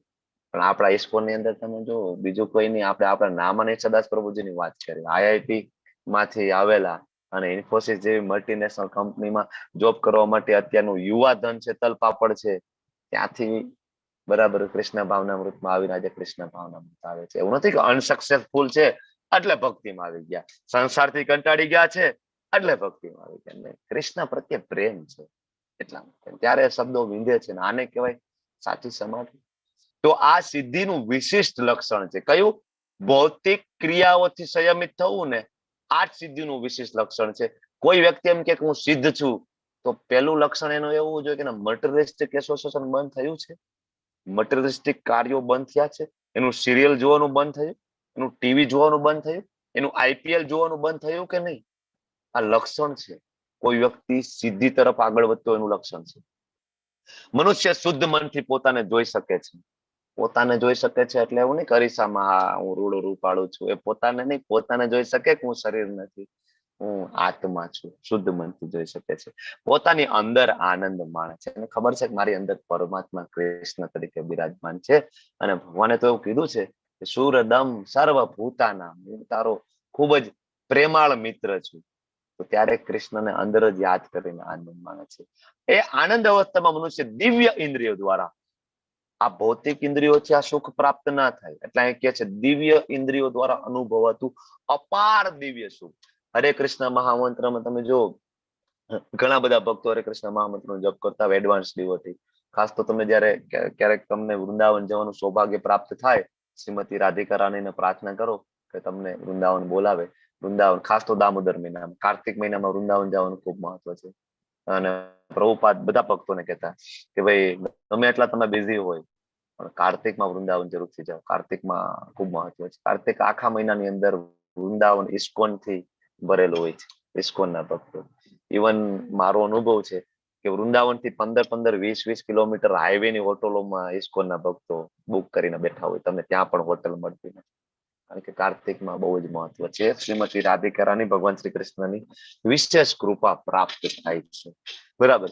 તો દિવ્ય ઇન્દ્રિયો દ્વારા થાય. આપણી આ ભૌતિક ઇન્દ્રિયો દ્વારા નહીં, આંખ નાક કાન નહીં. એક વખત તમે ત્યાં જાઓ, પ્રભુપાદની સમાધિ સ્થળ છે, પ્રભુપાદની સમાધિ સ્થળમાં જાઓ, સવારમાં 3 વાગે જાઓ, 3:30, 4 વાગે, 4 વાગ્યાની આસપાસ પહોંચો. કેટલા બધા ડિવોટીઝ, ફોરેન ડિવોટીઝ ત્યાં બેઠા બેઠા જપ કરતા હોય. તમે બાજુમાં બેસો, તમે દૂરથી જો તમને શરમ આવે આપણને, પોતાને સનાતન હિન્દુ ધર્મ તરીકે આપણને એમ થાય એ લોકો એટલા મનથી તરબોળ થઈને હરે કૃષ્ણ મહામંત્રનો જપ કરતા હોય, ડૂબી ગયા હોય અને કઈ ખબર નથી આજુબાજુ શું ચાલે છે. કારણ કે એને દિવ્ય ઇન્દ્રિયો દ્વારા અનુભવાતા અપાર દિવ્ય સુખમાં સ્થિત છે. અને એ રીતે જે પ્રસ્થાપિત થયેલો મનુષ્ય છે કદાપી સત્યથી જુદો નથી પડતો. એક વખત આ અવસ્થામાં કોઈ વ્યક્તિ પહોંચી ગયો છે, પછી તમે એને ગમે એટલું સમજાવો, એને ખબર પડી ગઈ છે સત્યથી જુદો ના પડે. સત્ય કોણ છે? પરમ સત્ય ધીમહિ કૃષ્ણ છે. બરાબર. અને આ સુખ પ્રાપ્તિ થાય ને એને ખબર પડી જાય આનાથી મળી ગયા એનાથી મોટો બીજો કયો લાભ છે. સુદામાને બીજું કઈ નથી જોઈતું, નરસિંહ મહેતાને કઈ નથી જોઈતું. નરસિંહ મહેતાની સામે સાક્ષાત દેવોના દેવ મહાદેવ અને નારાયણ ભગવાન સ્વયં દ્વારકાધીશ પ્રગટ થાય. આવા એક પરમ ભક્ત છે, છતાં એને કોઈ દિવસ એવું ના કીધું કે હું પોતે ભગવાન છું. કોઈ દિવસ નરસિંહ મહેતાને કોઈ ભગવાન તરીકે સ્થાપિત ના કર્યું. બરાબર. કારણ કે એને કીધું હું તો દાસ છું. અને ઘણા બધા એવા સંપ્રદાયો ચાલે છે, બરાબર, જેમાં એને પોતાના જે ગુરુ મહારાજ છે ને ભગવાન બનાવીને બેસાડી દીધા છે. 550 વર્ષ પહેલા નરસિંહ મહેતા આવ્યા એને ભગવાન નથી આપણે બનાવ્યા ક્યારે, કારણ કે દાસ છે. 200, 500, 200, 250 વર્ષ પહેલા આવે ગુણો પુરુષોત્તમ બનાવીને આપણે બેસાડી દઈએ. અમારા ગુરુ જ અમારા ભગવાન છે. શું કામ? સત્યથી જુદા પડી ગયા. સત્યથી જુદા પડી ગયા ભગવાન કહે છે ને. પણ જે લોકોએ હરે કૃષ્ણ મહામંત્રનો રસ ચાખ્યો છે, જે લોકોએ કૃષ્ણની ભક્તિ ટેસ્ટ કરી છે, એ કોઈ દી સત્યથી જુદો ના પડે. આનાથી બીજો કોઈ મોટો લાભ નથી. આવી સ્થિતિ પામીને મનુષ્ય મોટામાં મોટી વિપત્તિઓમાં પણ વિચલિત ના થાય. જ્યારે યુક્રેન અને રશિયાનું યુદ્ધ ચાલી રહ્યું હતું, બધાએ યુટ્યુબમાં વિડીયો જોયા હશે, ઘણી બધી રીલ્સ પણ જોઈ હશે, યુક્રેનના ટેમ્પલ ની અંદર ભક્તો કીર્તન કરી રહ્યા હતા અને બહાર રોડ ઉપર છે ને ટેન્કો ફરી રહી હતી, બહાર ગમે ત્યાં બોમ્બ પડી રહ્યા હતા, ઇવન સિટીમાં બોમ્બ પડી રહ્યા હતા. આવી સ્થિતિ હતી યુક્રેનની. બરાબર, માણસો બધા ભાગી રહ્યા હતા સંપત્તિ લઈને, દૂર દૂર વોટ એવર, સ્થાન શોધી રહ્યા હતા ક્યાં શાંતિ પ્રાપ્ત થાય, ક્યાં સુખ પ્રાપ્ત થાય.